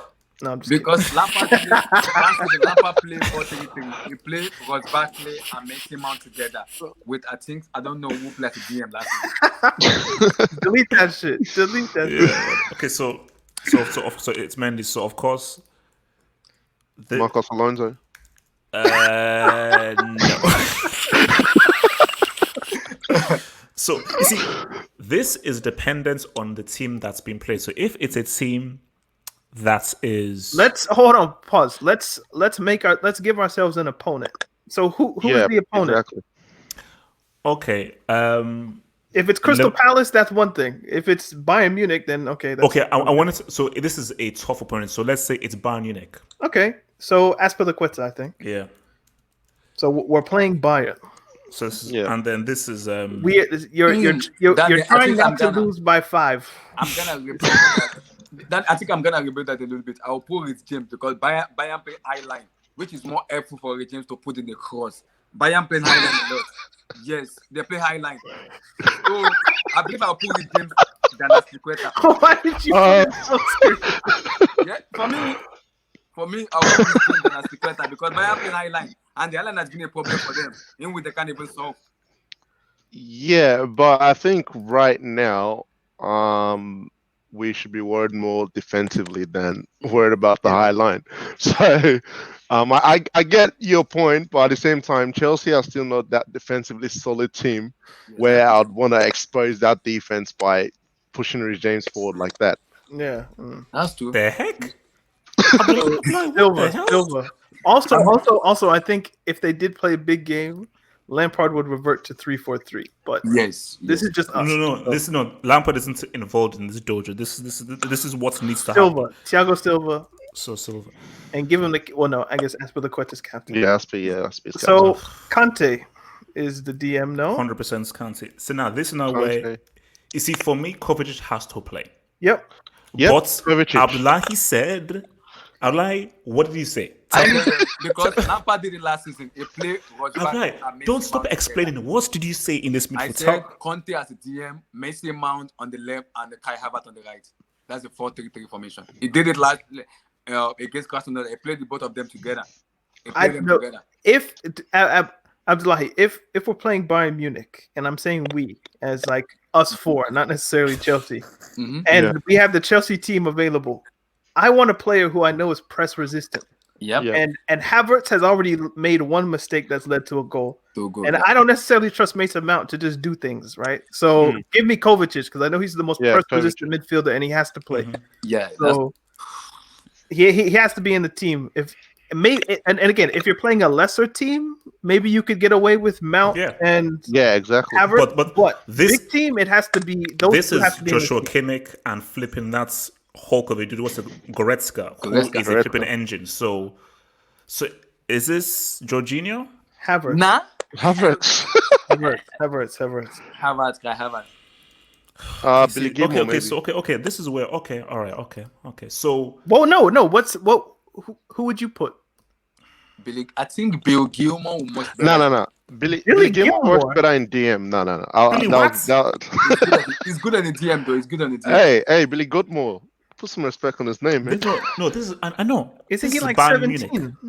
18. I think he's 18. You want to put an 18-year-old against Bayern Munich? Hey, wait. Did you sniff before coming onto this Not live or me. something? The heck? Billy Gilmore. Okay, all right. You see, for me, okay, let's just do this because for me, Jorginho ain't great. I get that. Just that for me, I don't know how strong Havertz is playing this deep, but we'll explain. So now, what do we do? What do we do with this three? Bayern Munich. What do we do with this three? Pulisic on the left, Ziyech on the right. And for me, I would put Giroud up there, and I would have Werner on the bench. But that's obviously controversial. I would put Werner on the left and Giroud up front. Exactly. So Pulisic doesn't play? Yeah, it comes from the bench. You see, you know what, guys? I get the whole Highland thing because with the whole Highland thing, you have the speed and the movement of Werner. But for me, Giroud is very good at just holding up the player and bringing guys in. So I am more akin to this. I think is probably close to Chelsea's strongest lineup. Now, have hope. There is an argument that if you are playing Bayern and they're playing a high line, you do just want fast guys up there. The speed. Yeah, you want the speed to- of so, Werner. So Werner does make sense. He However, makes sense. However, as again, I laid out the argument that I would prefer just a center forward in the team. So maybe you could put Abraham up there, and that could give you some pace as well. Yeah. But for me, it boils down to do I want Werner or do I want Pulisic? And I'm always gonna go for the better dribbler or just the better player on the ball. And I think Pulisic has the ability to get past people more than Werner. Yeah. So that's why I would lean towards him. But either way, if I was ruled out by you three, I wouldn't be pissed. Like for me, if this is Bayern Munich, I would go with this because Bayern Munich are not gonna sit back. They're gonna come out, and I think the issue we've seen from Werner in the Krasnodar game and the United game is that against deep blocks, he's very ineffective. Yeah. But if you now give him space, yeah. this is just the ball over the top to a Pulisic, to a Werner, and so forth. Okay. So I don't see Mason Mount, guys. I think we might need to change. Nah, we're good. We're good. So now I want to, and now this is the key thing, because this is the issue we saw against United and so forth. Against a defensive team, against a deep block, what do you do? So same defense, deep block, defensive team. Take out Aspie, put in James. Put James in. I would take out Kovacic and put in Jorginho, perhaps, or Mount. Actually. Mount. I'll play Mount. I play Mount. Kovacic can play Mount. And I think I'd put Werner on the left, and instead of Pulisic, have like Tammy or Olivier. Yeah. For me, has to be Giroud. So basically, Mendy, Zuma, Silva, Chilwell, Kante, Havertz, Ziyech, and Werner should always be in the team. Mm-hmm. Damn. Do you guys still feel that Havertz will be effective this deep? Because for me, I feel I'm willing to give him time because exactly, I think he'll occupy that space. You know. Yeah. Mm-hmm.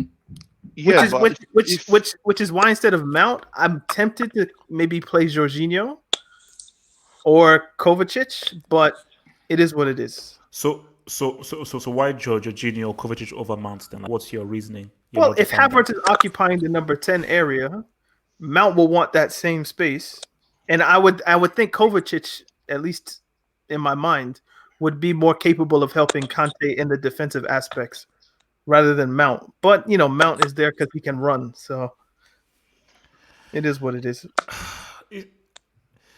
Okay, see, my thing about it is Germans, Zidane. You guys gotta chill. Germans. Okay, let's just do Lampard's lineup. But wait, my thing is, what is Lampard's lineup?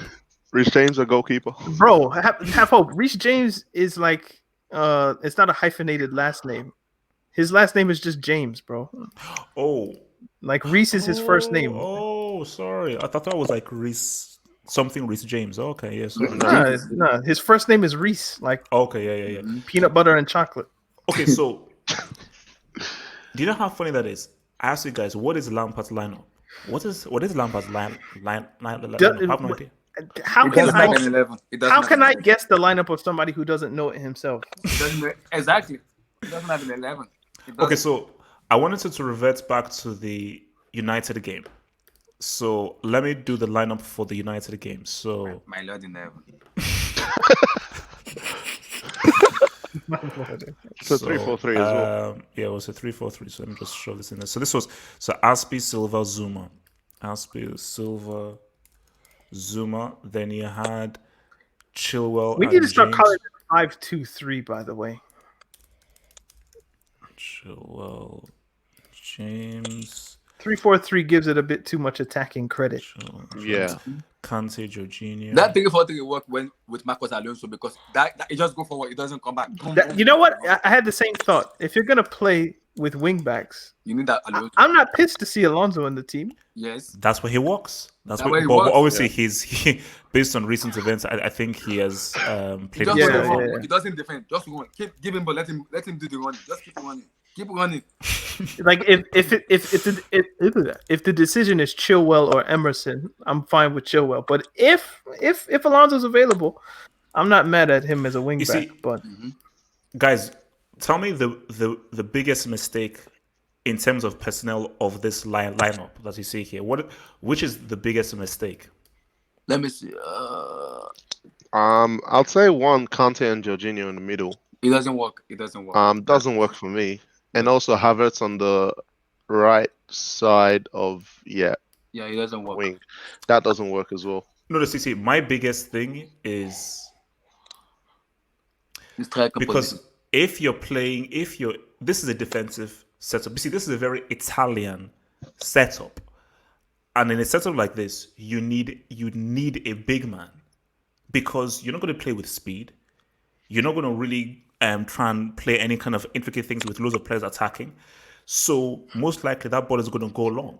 So if that ball is going to go long, you have to have a guy who can hold the ball up, bring in Pulisic, bring in Havertz, bring in the Chilwell, bring in the James. The issue with this is that he can't help it. Werner is always going to do this. Always. So once he does this, who's here? Who's here? Well, And we'll see. Have hope. This is a game where Havertz doesn't play Yeah, it doesn't play at all. because in this formation, there's no natural number 10 position, especially if you want to keep some sort of structure. So I would have Pulisic on the right or Ziyech perhaps, Ziyech, yeah. and then maybe Werner on the left, and then Giroud can bring in Werner, or they can play kind of as a two. Yep. But yo, have hope. Were you the one that blocked that dude? Yeah. I read the comment. I was just laughing, but I was like, "Oh, okay, okay." All right. Yeah. So, okay. So, would any of you support this formation being played in any game? No. No. Well, whoa. If I knew the opposition was going to play with a back five, then I can give Lampard a pass.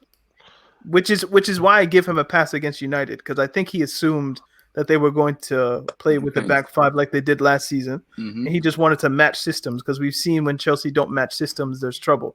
Yeah. So okay, but wait, but if it's this system, do you go with this? I wouldn't want him to play this independently, just like every week, because I just think it's a limiting formation in some ways, many ways. Yeah, no, because for me, I just think like the issue with it here is Werner he's like, you have to have a big man, which is why I say like Giroud is useful. He's not the greatest striker in the world. He's useful in this formation. Like Giroud had his uses for that World Cup. The problem with this is you don't have a natural striker. Your best playmaker's on the bench, and one of your best midfielders is also on the bench. I don't think those three things can happen at the same time. And if you play this formation, where does Ziyech play? Ziyech can play with Timo Werner together and play Olivier Giroud as a number 9, because they can interswitch, because Werner plays on the left. So it's much easier. You can bring in Giroud. Giroud can play more as a number 10, then put just driving Zimo, because Timo Werner needs space to score goals. So you can play Hakim Ziyech together and Timo Werner right and left. Then you play Olivier Giroud as number 9. That's the way the 3-4-3 work. Okay, so let's do this. I'll do this for each of you guys. So Daniel first. Let's just say you had to just pick one formation and one team. Forget about who the opposition is. You say, no, this is the formation that you would use for the multitude of games at Chelsea if everybody is fully 100% fit. Yep. Give it to me. 4-3-3. So okay, 4. We basically just made it. I mean, yeah. Okay, so that one that we did would be the formation that you would stick to for most of the games if you had to stick to one formation. Yeah, pretty much. So who was it again? So it was all right. So it was that back five. I'm including the goalkeeper. It was Conte at the base. It was Kovacic as more the box to box. Havertz as the more attacking in that two in the midfield 3. I think it was Pulisic on the left, Giroud up top. No, it was Werner up top, Pulisic and Ziyech. So that's what I would roll with. So, but again, you guys swayed me. Ideally, I'd take out Werner and I'd play Giroud, or maybe I'd play Werner instead of Pulisic. But you see, for me, my thing. You see, this is just the issue, because you just question: what is Werner's best position? Inside forward. Inside forward. So you're saying that this isn't his best position where he is now? No, when you play, if you want to play Timo Werner, you need to play Olivier Giroud because that's when Timo Werner became more active in the game. He get isolated a lot if someone doesn't partner with him. That's why my problem with Lampard is what is Olivier Giroud, the proper number 9, a Premier League proven striker, doing on the bench. When you have him, you can bring him on and support Timo Werner. People say Timo Werner lack goals. Why is he lacking goals? It's Lampard. It's not Timo Werner himself because you have a number 9 on the bench doing nothing, just warming the bench, doing nothing, looking. And you're playing Tammy Abraham, who doesn't have that experience enough yet. So wait. So you say that you'd play Werner just in behind Giroud, or you'd play Giroud as a striker and Werner out left? Yes. Has Giroud played this season? No, not at all. No. That is my problem with Lampard at the moment. Why? Why is He did the same thing last season as well. He did it last season. He played, I think, Olivier around February. I don't even know. So what's going on with Giroud and Lampard? We need to figure it out. What's going on with them?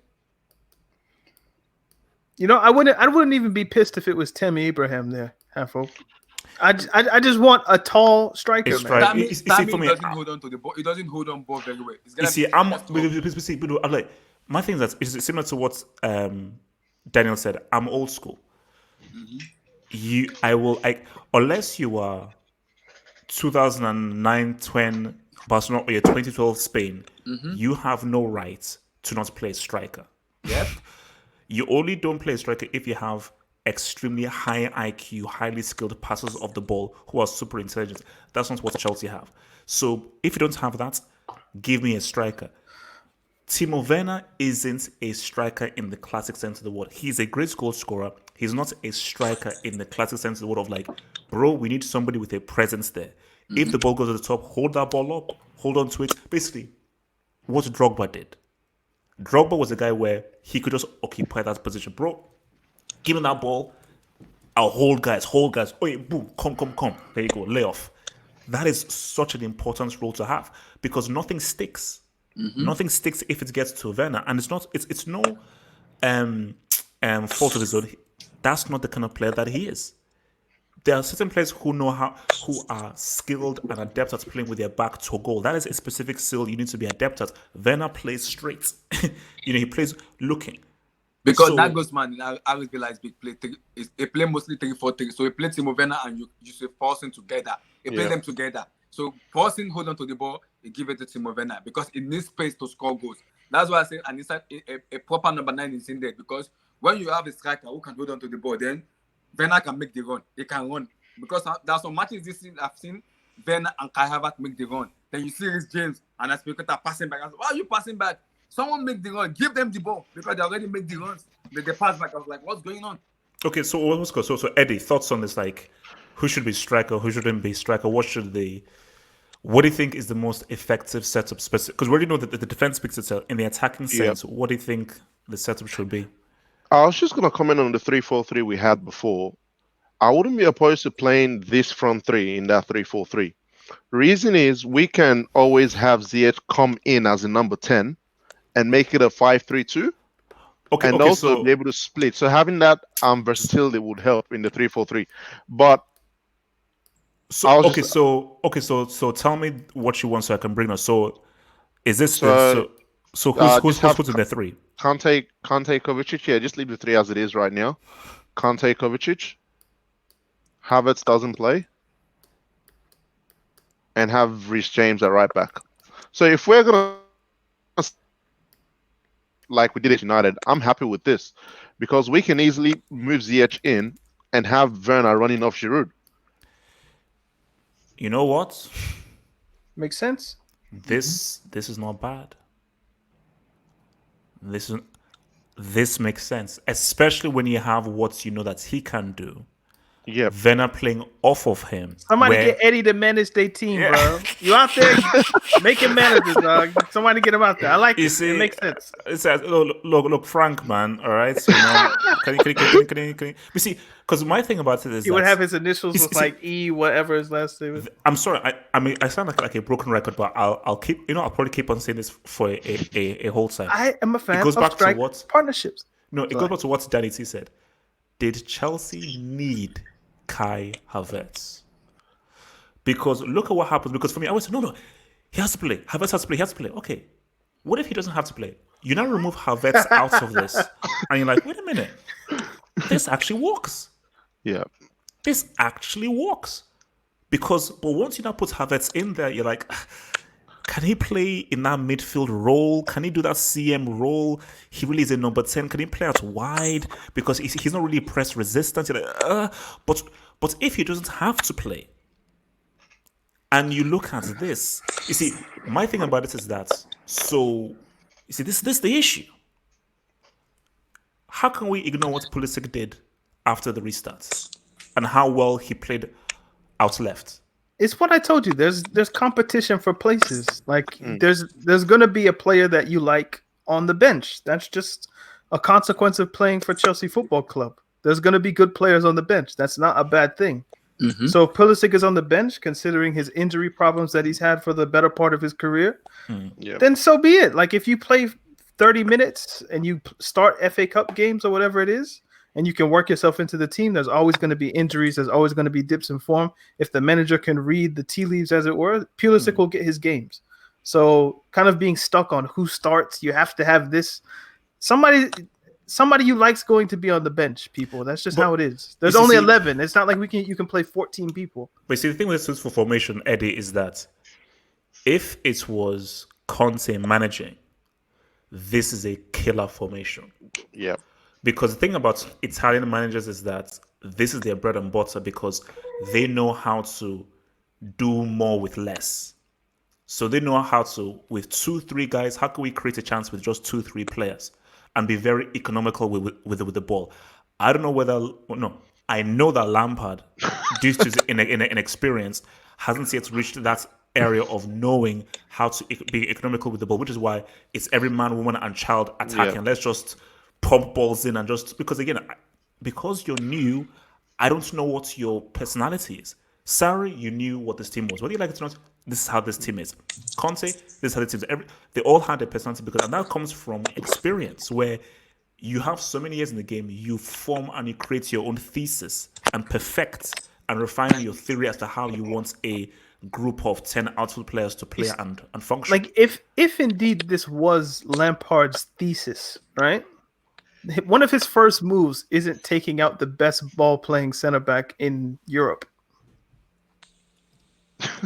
So, like David Luiz instead of Silva, if you want to play with the back three, because eventually, what do you always say about David Luiz? Have hope. He should have been a DM. Now, if you move, if you could for a second, if you could move Silva into midfield for me, please. Yeah.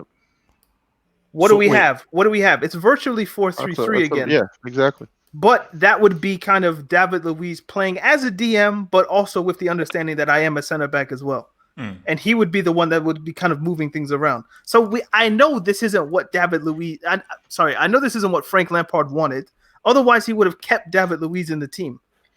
So obviously, I don't think he's going for this. There's no way, because you wouldn't have done that at the beginning. So that can't be part of his theory. Or if it is, it's a stupid theory. My thing is coming in, I think he wanted to play 4-2-3-1. Same. But Same. That was last season. But going into this season, looking at the players he targeted, especially Declan Rice, I think he wants to play the 4-3-3. But he doesn't trust some players to fulfill some roles that he needs in the 4-3-3. So he's trying to, let's try the 4-2-3-1, let's try other things. But for me, I would say he should be dogmatic and, find a formation you want to work with and use that, because otherwise these players don't grow in the system. If you change your formation every 2 games, there's no chemistry, there's nothing going on. It's not going to, especially the midfield. That's why I feel like the midfield are struggling this season as well, because you're changing partnerships, you're changing the midfield shape. It doesn't work. So find something that works, use that for 5 to 10 straight games, and let's start building something. Otherwise, we're not going anywhere. We're just chopping and changing and nothing's happening. Can I bring up a new topic, Have Hope? Go for it. Okay, so we're back. What do you guys think about Lampard? Wait, let me just do timestamp. Cool. All right. What do you guys think about Lampard saying that he's judged differently? because I think he's true, but not for the. I think he's correct, but not for the reasons he believes. So, it's a truthful statement that he is judged differently. But he thinks he. But judged differently because he's English, or just judged differently. Full stop. both. He's judged differently because he's English, but he thinks it's a negative when in reality he's given credit for it. So he stumbles onto the right sentence, but the logic behind it is flawed. So I wanted to know what you guys thought when you read that. I mean, let me kick off. Because see, my thing is that one Gatlock, behave yourself, please. But see, my thing is that by him saying that, I believe it confirms he reads social media. I don't know any. He's journalist. on Instagram for sure, right? Yeah. What's it called? And his wife as well. Well, ex-wife, I don't really know. So you see, look, I don't know. So basically, the thing is, the thing is, look, that is confirmation that he reads social media. Mm-hmm. There is no way, because the media, journalists haven't done anything negatively towards Lampard. They haven't. So he wouldn't be saying that, oh, I'm judged differently based on what he is, the feedback is, or the vibes getting from the media, because people in the media, look, they love your uncle. Harry Redknapp is loved by everyone in football. Even I love Harry Redknapp. Great guy. No, great guy. Look, the guy is very English cockney. Look, he's cool. But my thing is, he obviously feels the energy of what people are saying online and feels the criticism, because this is confirmation that he is aware of the criticism of his coaching, of him changing formations and so forth. But what I found problematic is just a simple word, because I look at words very specifically. And this is what that sort of English guys use, especially in England. Invasion. Invasion of foreign managers. I'm like, just that word, the invasion, it sounds as if he feels that it's almost a duty for him to hold down the flag for English managers against these foreign guys coming through. And obviously, it's not done in a, he didn't say it in a malicious way, but it is obviously an intention of like, hey man, we need some English representation. We can't just have all these foreign guys coming in here, as good as they are, as talented as they are. We could just have a bunch of foreign managers. So I feel I am doing my due diligence in trying to represent England with the top 6 teams, where Mason Mount comes into it, where, hey, we have to have some English representation here. We have to show that English. And my thing is that is problematic, because forget that. You are an employee of Chelsea. This isn't about representation of English coaches. That has nothing to do with it. This is an institution. This is a company. This is an enterprise where Abramovich has invested millions into. So your priority, and your only priority, is what is the best thing for this club. This has nothing to do with you scoring a victory for English managers and coaches. And also, let's be real, Lampard, for me, I'm looking at a Chris Wilder to try and push the whole English manager narrative forward. Not you. You just got here. So for me, that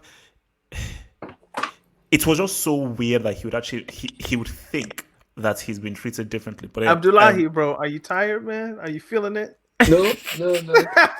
I'm just listening this to man, it y'all, he was in there like. I'm listening to all the ones. I'm listening to it to give my response about what he said. So, Abdullahi, so thoughts then on what Lampard said.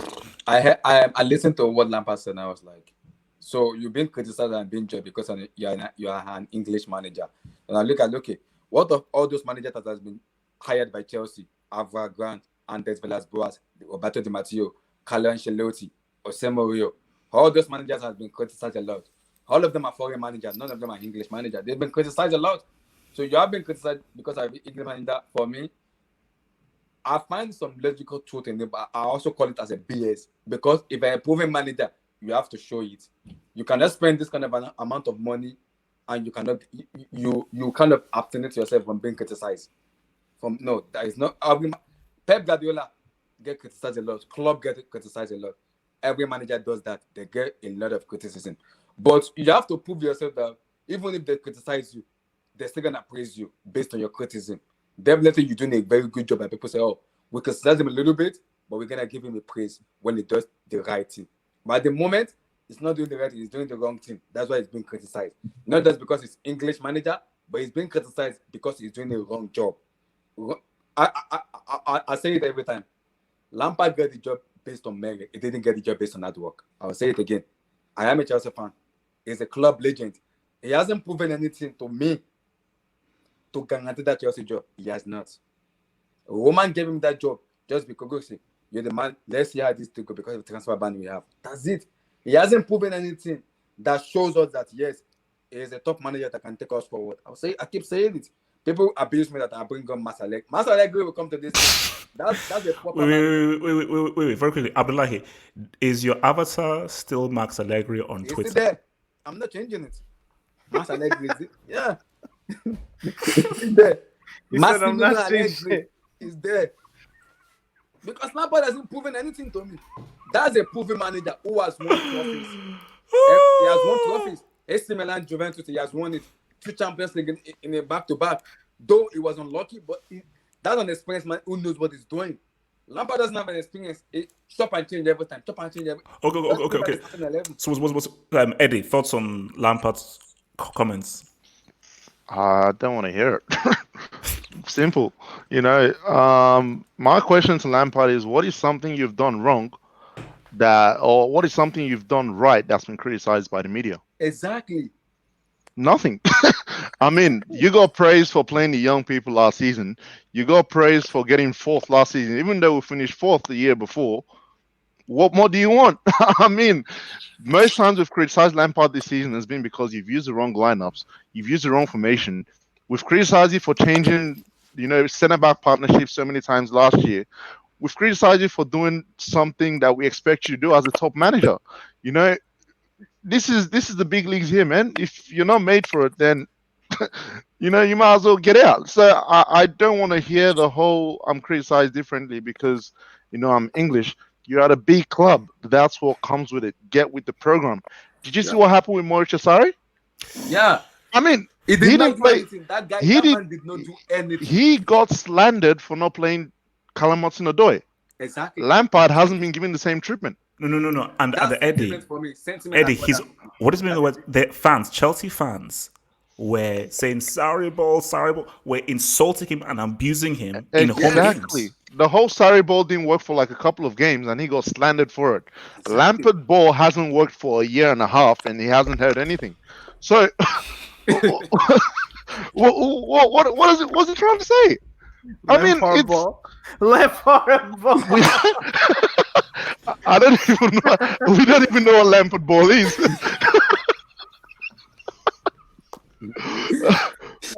I mean, I really don't want to hear those excuses and complaints and all that kind of stuff.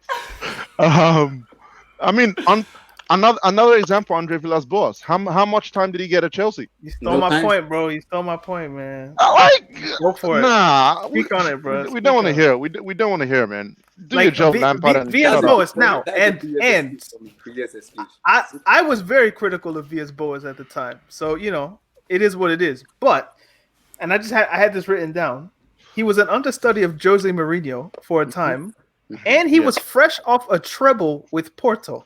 Yeah. Porto. So he won the league with Porto.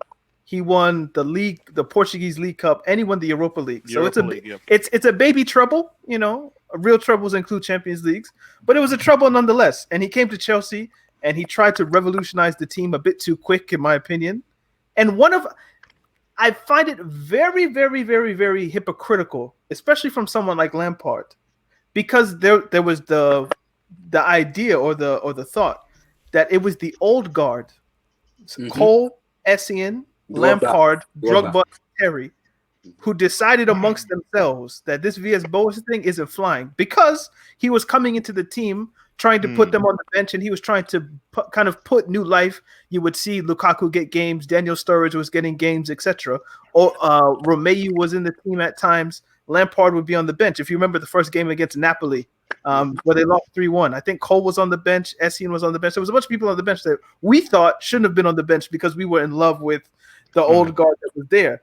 Lampard clearly thought, I'm probably about the same age as Villas-Boas. I think there were players on the team that were older than him, and they thought this guy isn't experienced enough. We need to get him out of the team, and that's exactly what they did. They brought in Di Matteo, then all of a sudden they started playing great again, and they won the Champions League. So now for Lampard, who himself isn't an understudy of Jose Mourinho in a managerial sense, doesn't have the experience with Porto. Hasn't won any trophies. To now claim that, y'all are on me because we're English. You were on somebody who was qualified technically for the job, and you got him out as a player. Mm-hmm. So for me, I look at that like, come on, Frank. Like, oh, go ahead. No, I was just gonna bring up last season. What was Lampard's biggest, ring turn at every press conference? He was talking about the fact that other managers spent money. It was like, we had a transfer ban. I don't know how many times I heard him say we had a transfer ban. Many we could times. bring any players We in. lost Hazard. We lost Hazard. I heard that so many times. It's your turn now, Lampard. You spent money. The other guys didn't spend as much. Perform. We don't want to hear no more excuses from you. Because see, the excuse that I don't want, because you can't keep on having excuses, because again, great point you bring up, Eddie. Now the excuse I'm now hearing is that, there's hardly no preseason. Oh, these are new players. It takes time for them to gel. When are the excuses going to stop? So if they don't perform, it's like, no, they need one more year. If they don't perform next year, look, man, this is a process. It's a building process. It's a 10-year process. What you have to understand is, for certain, and this happens both with players and to an extent,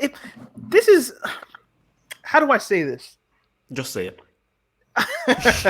It's a systemic issue with Chelsea. I'm not going to say it's racial or anything like that. But if we look at who gets picked on, it's very interesting. So if we look at how Emanala was treated versus how Granovskia is treated now, she's the one who signed Kepa, but all of a sudden she sells somebody for 40 million and she's like the greatest thing since sliced bread. Emanala never got that benefit of the doubt. Yeah. That's one. Then we have different managers. So Eddie went through, if you look at even Di Matteo, won the Champions League, was sacked after like a bad run of games after he lost to West Brom. If we look at Villas-Boas, Mourinho won you the league. And you sacked him. And they sacked him again. So like there are different instances where the fan base will just decide we're against this guy. Sorry is another one.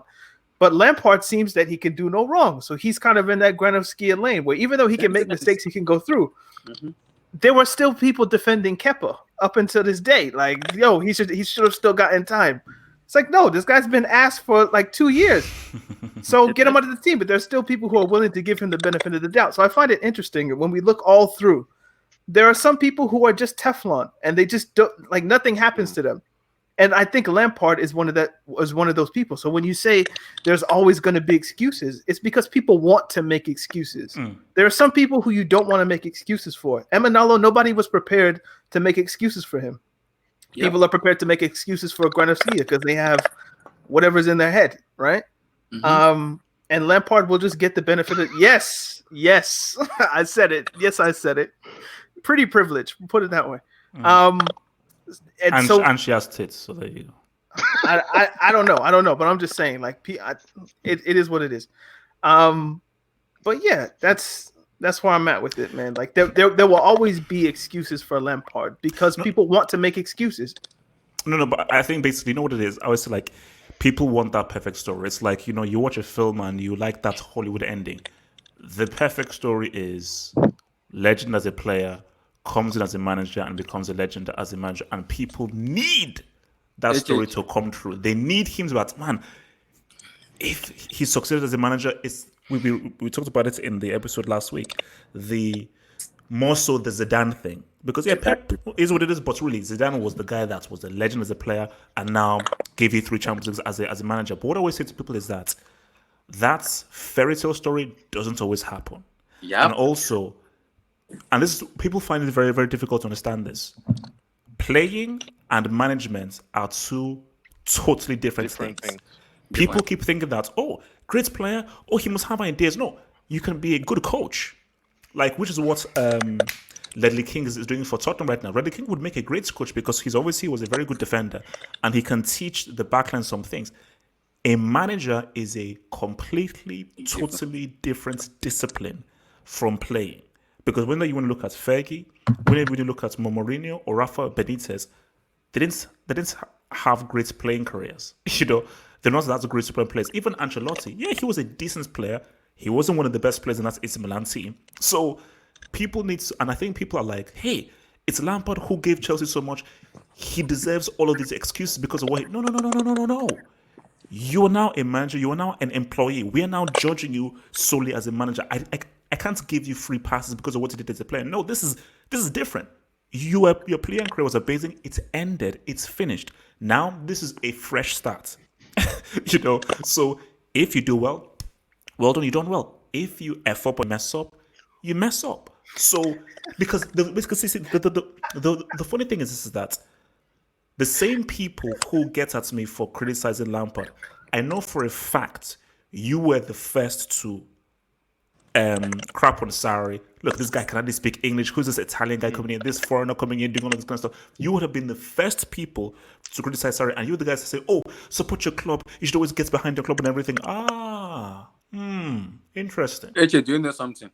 You are talking about fairy tale ending and fairy tale ending. I can understand that, but do you know the owner of Chelsea? You know that it's Roman, and Roman is very crazy and is mad. He's a madman. Roman is mad. Roman is a madman. Wait. In what sense? How do you mean he's mad? In what sense? In what sense? 2004, he brought in Mourinho. He won the league. He sacked Mourinho. You remember that? So he brought in who again? I'm serious. Let's references. He brought in Mourinho. People call him the greatest Chelsea manager and everything. He brought Mourinho, won you the league. He sacked Mourinho. He brought him back again for the second time. He won you the league and he sacked Mourinho again. Roman is crazy. I keep saying it. Lampard is getting this sentiment because he's a club legend. If this doesn't work out, I am not going to be surprised at the Chelsea fan getting. It's not going to even get sacked. Mutual consent. That's it. Yep. I agree. I agree. That's it. Roman is mad. That man is mad. Roman is mad. Talking about fairy tale. This is Chelsea. Roman wants to win. He will tell you, I bought this player just what? To win. I want to win. I'm not ready for tiki-taka. I don't have time for that. Give me a proper player to win you trophy. That's it. That's why there's got to be some element of progression this year. Has to be. You know, the Carabao Cup exit, as much as we don't rate the Carabao Cup, that was a pretty bad thing for Lampard, because in my opinion, that was one of the two trophies he had the best shot of winning. That and the FA Cup. I'm sorry. I don't see Lampard taking Chelsea to a Champions League crown at this point, even though we probably have, some pieces that will help us, that can take us a long way. I don't know if Lampard has the tactical nous to carry us through knockout stages of tournaments and stuff. So that is a bit of a worry for me, and that's why I think at the end of the season there will be a critical review of Lampard. I don't think Abramovich is going to let this run for too long if he doesn't have a trophy. Yeah. I mean, how many? Last Abdullah. Like how many seasons have Chelsea gone without one trophy at least? No, at least the Carabao Cup. He doesn't go more than a season without a trophy. He wants to win things. So if Lampard cannot show he can win things this season, I'm sorry, he's gone. And if he wants to make a 10-part docu-series on him winning the Premier League or the Champions League, well, he better start working now, because his time is pretty short. I don't think Abramovich has time for sentiment when it comes to Chelsea. I think, and that's always why I like Abramovich, is that he's what he is, and it doesn't change. Because the thing about Abramovich, as opposed to a Stan Kroenke or a Glazes, is that Abramovich cares. He really cares, and he really likes football. Kroenke and Glazes, they don't like football. Abramovich really likes it. So this is something that he's invested in. He wants his baby to win. He wanted to win, and you can see how pissed off he was when Terry missed that penalty in Russia. How he basically snapped his chin and everything. So for me, Lampard, Lampard, this isn't one of your boys from the East End who'd be like, oh no, I've got your back and everything. No, this guy's from Russia. Okay, I told you, I know Russians. These guys are the realest guys. These guys, their brains are wired differently. So he this whole thing of loyalty and no, I want to win. If we're losing, okay, go. So it's as simple as that. So we're going to take some questions before we get out of here, man. Let's take some questions before we get out of here. So yeah, the chat is too funny, bro. Hairline jokes. They called this shit the complicated hairline show, dog.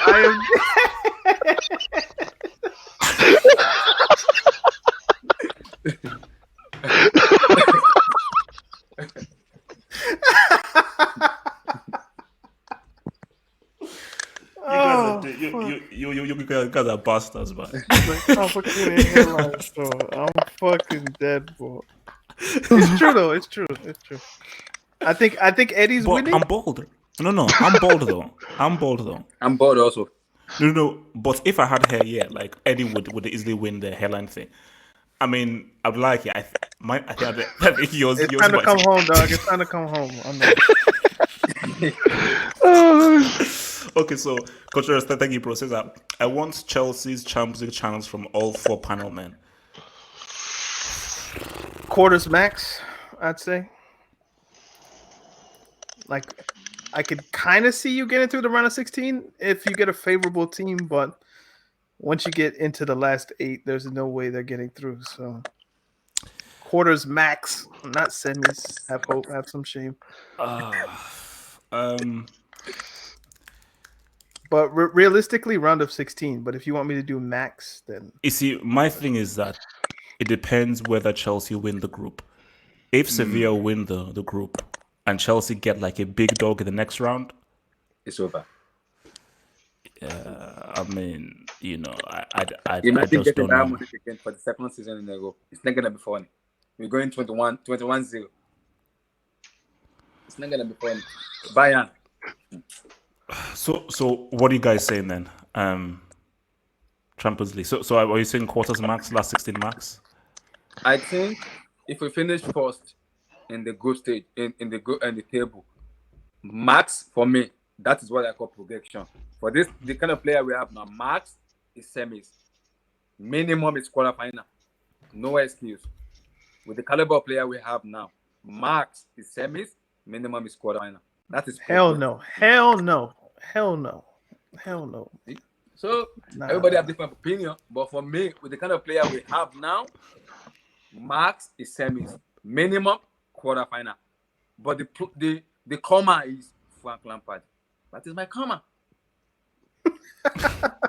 So what will you call success this season? There has to be a trophy. A top 4 finish in a trophy, probably. Yeah. Would be. FA Top Cup. 4 finish, FA Cup. Yeah, FA and the Cup progression in the UCL. Yeah, Champions League. I'll say quarters. I don't see Lampard beating the manager in 2 legs. If it was same as last season, anything can happen in knockout competitions with the 1 games and stuff. But 2 games, I haven't seen it yet, man. unless like we see this season, the opposition starts getting COVID and stuff. Maybe we have a chance. Unless COVID plays a factor, then he might have a chance at semis. But otherwise, quarters max. So okay, so everyone is saying success would be top 4 and a trophy. Yeah, that's it. Yep. That's a success. That's a Yeah, progression. yeah. For me, I think like what is most realistic is, and what would be the success. I think the aim, if let's say this is like Football Manager, and you're given like the objective to meet at the beginning, is top 4 and a trophy. So basically, top 4 and FA Cup. And I think, let me ask you guys this: if Chelsea gets top 4 but no trophy, what do you call that? That's a failure. That's a guaranteed failure. How far do we get in the Champions League? Exactly. So let's say quarters. That's the failure. Lampard will have 3 months left. If Not that 3 happens, months. Not 3 months. 2 weeks. he will be on the clock. That's it. Roman is mad. Yeah. Just underestimating Roman. That man is mad. Like, yeah, and again, it depends who is available as well next season. If we have top managers available, then Roman might pull There's the a plug. complete But report of like people saying it was given 3 years. The 3 years is we get a transfer ban. Take us out of the transfer ban. Let's see our progression. Luckily, we get the top 4. Good. The transfer ban is over. Second season, you are given a player. This player is not even 100 million. It's 200 million above. That is the progression. Roman spend the money. You can't give Roman the excuse that give me time to build it. Roman will tell you, I have given you the player you want, not what the board wants. You said you want this player, I gave it to you. I expect success. That is the progression. If you fail, Roman will tell you, sentiment apart, you are gone. Okay, so if he's not in top 4 by December, the sack, If it's not top 4 by December, I'm saying if it's not top 4, he won't be sacked. tomorrow morning, Roman is mad. He's gone. No. It depends what position he's in. If Yeah, he it depends. If he's 10th or 11th, Gone. he's sacked. If he's like Yeah. 5th, 6th, no. Jose So it depends. Mourinho finished I think in 2015 or 2016. He finished 16th in table. I'm not sure. Jose That was was in sacked. December though. Yeah, He that's was 16th, sacked. not Why? Yeah, 5th. but mates, it's 16th. Okay, look at those players we have then. Hazard, Willian. Those are the very informed players in that. It was only Willian that was carrying Chelsea in that season. And we had our best player in that Chelsea team and Hazard, who literally didn't even turn up. Greatest manager in Chelsea is Jose Mourinho gets sacked. Why? Because of player mentality. They don't want to turn up for him. Why? They feel like not doing it.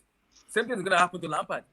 Too many. This team, we can see success in this team, but his loyalty and his philosophy, give me time. It was like reincarnation of Klopp and Guardiola. I was like, no, you're not Klopp, you're not Guardiola.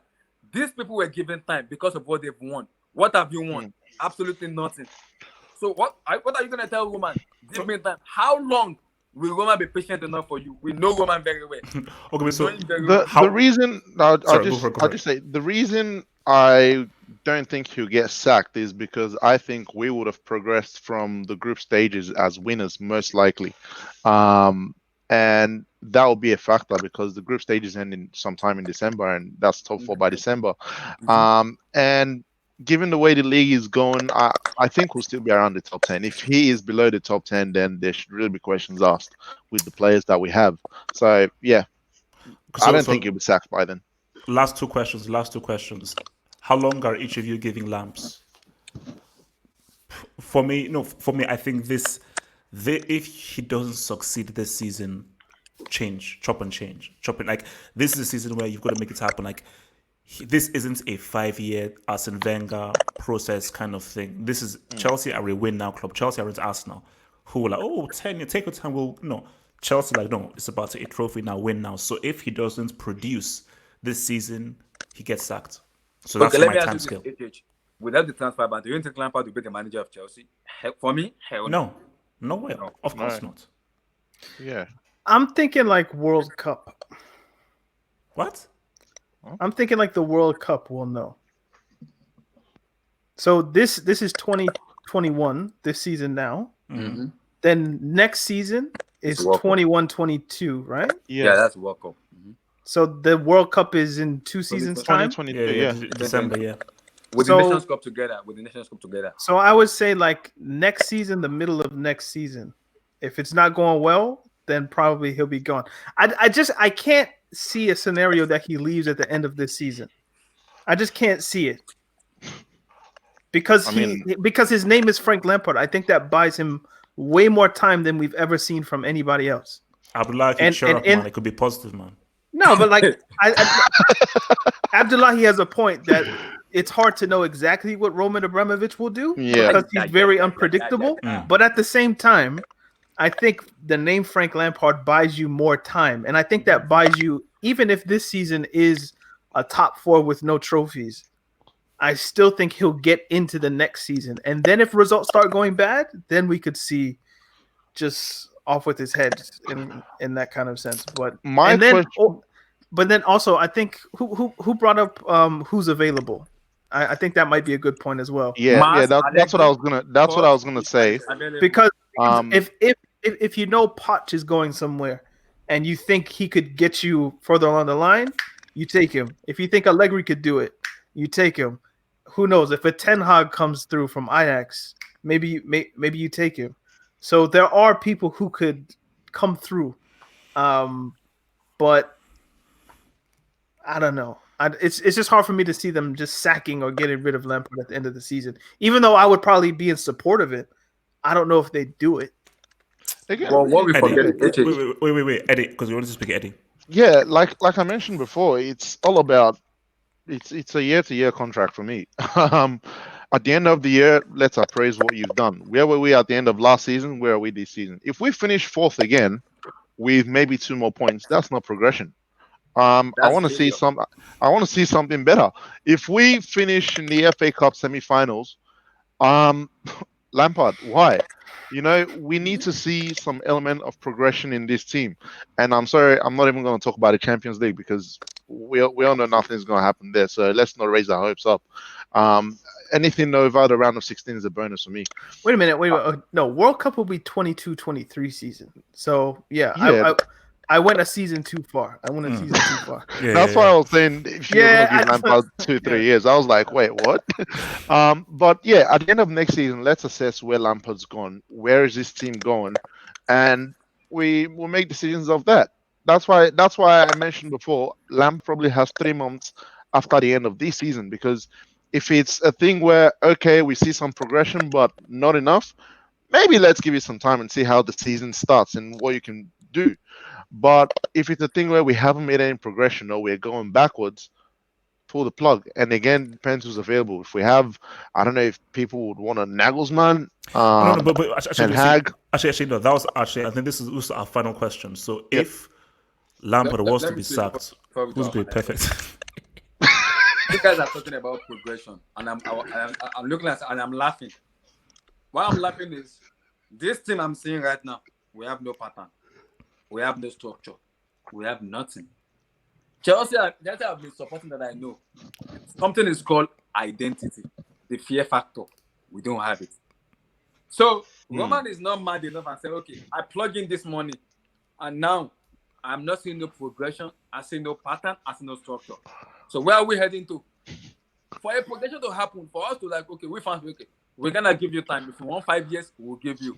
We have to see a pattern of play or structure. I see nothing. It's only all I see is individual goal scorer. That's what I see. No chemistry, no pattern, no structure. What's Lampard teaching them in training ground? All we see in training ground is shooting drills. They shoot. In the pitch, they pass. Like Barcelona. Nothing. So there's a problem with Lampard himself as a coach and manager. Like, what are you telling those players to do on the pitch? Actually, what are they telling them to do? Because I'm kind of questioning his game management as a manager. People say it's the reincarnation of Pep Guardiola and Klopp. That's for me. That's the BS for me. No, because he has that knowledge, he doesn't have it. That brain, he doesn't have it. That's what I'm saying. Roman, now give him that money. It's already put him to the test of sacking him. Forget about I just had a thought. So I just looked it up right. So Werner is 23. 24. No, I just checked. He's 23. I just checked now. And Havertz is 21. Mm-hmm. Do you think that Lampard is maybe assuming he's going to be here for the long term? Hence why he's buying young players, because he feels that he's going to be given time to develop these young players into something. Yes, that was written. He said he wants 3 years for his philosophy. Yep. Then I asked myself, what philosophy are you playing? Because me, I'm not seeing any philosophy. No. But my thing is that, is it wrong for him to assume you're going to be given 3 years, especially under an Abramovich? That's my thing. That doesn't make any logical sense when you know that you're dealing with a man. You see, here's where it becomes interesting. For us, we know that Abramovich is a very impulsive guy. He wants to win now. But maybe Lampard is assuming that, hey, man, we know each other, man. Remember when I scored those 2 goals against Bolton, we were celebrating in the dressing room and everything. You're our guy. So I believe Roman is going to support me for these 3 years. Mm-hmm. They gave the job to John Terry. He rejected it because he said he's not ready yet. He said he's not ready for coaching manager yet. He said Chelsea is too big for me. I am the captain. That's a sensible person. He's too big for me. He wants not to be the assistant manager. They gave him Terry said no. I'm not taking it because he's too big. I need more experience to have the coaching ability of coaching a big club like Chelsea. The Lampard there. Now everybody should tell me now, what's the experience of Lampard? 1 year in Derby. How many goals did he concede? 50-something goals. He become the Chelsea manager. We're conceding goals like chicken. I don't understand what's going on. No philosophy, no pattern. We're just individual goal scorer. So something is going on with Lampard and his coaching ability as a manager. It needs to be questioned. It's been criticized. We are criticized because we spend this money. We can't see any improvement. No pattern. Okay. Wait. Let me bring in Daniel. So Daniel, like, if he was to be sacked, who would you want to comment? Do you have an idea of who you'd want to be in, or who would be the right fit? I don't have a name. I just have the kind of criteria I would like. I would like somebody who knows what they want in terms of a playing style and who sticks to it. So basically like a kinder version of Sarri in a sense, but just a younger version, I would guess. Preferably not Italian, but that's kind of what I'm looking for. Just somebody who knows what they want to do. Because Lampard, I don't know. He's been at the club for however long, and I don't have a great idea of what he's trying to get across. Obviously, we see there's the kind of typical things that this era of football produces. So high pressing, focal points on the wings and whatnot. Kind of industrious midfields and all this kind of stuff. Like a distinct style. But is there an actual identity of Lampard's style of play outside of just the basic kind of just schemes that we see all the top clubs attempting to implement? I can't really put my finger on it. So I would say Ten Hag, somebody in that vein of an attacking style that wants to play 4-3-3. But I don't know. It depends on the players that Lampard gets, because that will be what the next manager has to work with, at least in part. So we'll see. Eddie. Bielsa, the comment saying Bielsa. Sorry. Yeah, Eddie, the comment saying Bielsa. Man. Yeah, I wouldn't. Yeah, I'm in the same vein as. I don't think Allegri would work as well. I don't know why people want Allegri to come in. But yeah, I'm in the same vein as Danny. I think we're looking for more characteristics than an actual I don't know if there's a manager out there that will be perfect for this Chelsea team. Pochettino. But I don't trust Poch. No thanks. No thanks. No. I don't trust Poch. I don't want him as well. So yeah, that's hard to think of an actual name right now. Okay, let me throw out a name. He's already been manager before, but once there was a vacancy, I was like, why not him? I said Rafa Benitez. Oh no. No. Okay, why no? Why no? I thought you were gonna bring up Ancelotti. I would have taken Ancelotti. I would have was, yeah. I wouldn't know. Yeah. I'm not concerned. Okay, but why not? I just want to know why not Benitez specifically? Why not Benitez? We've gone through this. Too pragmatic in a sense, right? Yeah. We've gone through this before. Rafa Benitez. We have already gone through it. I don't know. It won't even last a year in that Chelsea. It won't last a year. Benitez. No. It won't. Immediately won the Europa League. It was sacked. Now that it boils down to Roman himself, he said, "Okay." You know what? Next week we need to have a conversation of: is there a world where the special one himself can return? Third time lucky. That'd be wild. Okay, guys, look. I think that's been enough. So, guys, thank you very much for joining in here. Thank you so much for Abdullah. Who I want? Okay, who do you want then? Who do you want? You already know what I want. Who I want already. People say, "Woman, see, this is it. We have Poch available." But for me, Poch will not take a Chelsea this thing because I still don't see Poch crossing over. He has won the Champions League final. Why? But he can't cross over. He's coached Tottenham Hotspur for 4 seasons. He still can't win the EPL. That is for me. That's like a bridge he needs to cross, which he hasn't crossed yet. The most available manager at the moment is Allegri. I'll keep saying it again. Allegri is a proper winner. People may not like it because it's Italian. He plays the way contest play and everything. But Allegri has a pattern of play. He has a structure. The way they start him just because he played defense. He was a winner for Juventus, a one-team league. What does that mean? Okay, he was a winner for Juventus, and the reason he was sacked because he didn't play attacking football. But my question to Juventus fans and the bodies: do you give him the player to play that attacking football? No. Now this team has a very good and flair player who can run, who can make runs and score goals. Allegri is perfect for this because he has a system in which he can play. He has a system that will make them win. This team needs identity. Basically, so you're telling me that Allegri, if he came in, he would win trophies for Chelsea? Absolutely, 100%. I am that confident. Yeah, but hold on a second. There's a reason why Chelsea picked Maurizio Sarri when they did, because they were trying to transition into playing the modern style of football. They've been looking at the Manchester Cities of this world, the Liverpools of this world, to play a more open style of football. Why would you then, after 2 years, go back to that pragmatic style of 3-5-2s and 7 center backs on the field and all that jazz. Like it makes no sense to me. And I've seen some stuff in the chat about people saying Lampard is a transitional manager. That's I think wrong in my opinion, because the way it was supposed to happen was Sarri come for a couple of years and then Lampard took over. But this whole thing with Sarri didn't work. So Lampard had to come in early. Even Lampard knew he wasn't ready for the job, but he wanted to take it because he wasn't sure when the opportunity would come again. Because if someone else took the job and ran with it, it was over. So that's why he took the job and hoped for the fairy tale ending that HH is talking about. But so far, we'll see how it goes. It hasn't worked for me, in my opinion. There's been a little bit of progress in a way, yep, but we need to see more. We need more from Lampard. Okay, so guys, that is it from here, guys. So guys, thank you very much. Thank you very much, Abdulakif and Eddie, for joining us again. Thank you very much for guys. your Thank you. inputs. You really helped. Next week, with the we need whole forward. We need forward next week.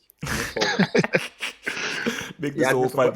Well, wait. If forward comes, it's not complicated anymore. Because he's a hardcore Chelsea fan. Yeah, that's the hardcore Chelsea show. I don't want to be in that. Okay, guys, man. That is all there is from us, man. Remember, guys, to like the vid, subscribe, and so forth. And so guys, any final words before we sign out? What's the expectation for this year, Chelsea team? Expectation. Give me a flipping trophy. What trophy? We're out of the Carabao Cup, so also Champions FA League, Cup. Premier League, or FA Cup. Those are your choices. Take a pick. You say Champions League? Did you say Champions League? I said these are your choices. Champions League, FA Cup, or Premier League. Those are your choices. Win one of those, then we can move. Guys, been swell. It's been good. Peace out. Peace, guys. Peace. Peace, people. Peace.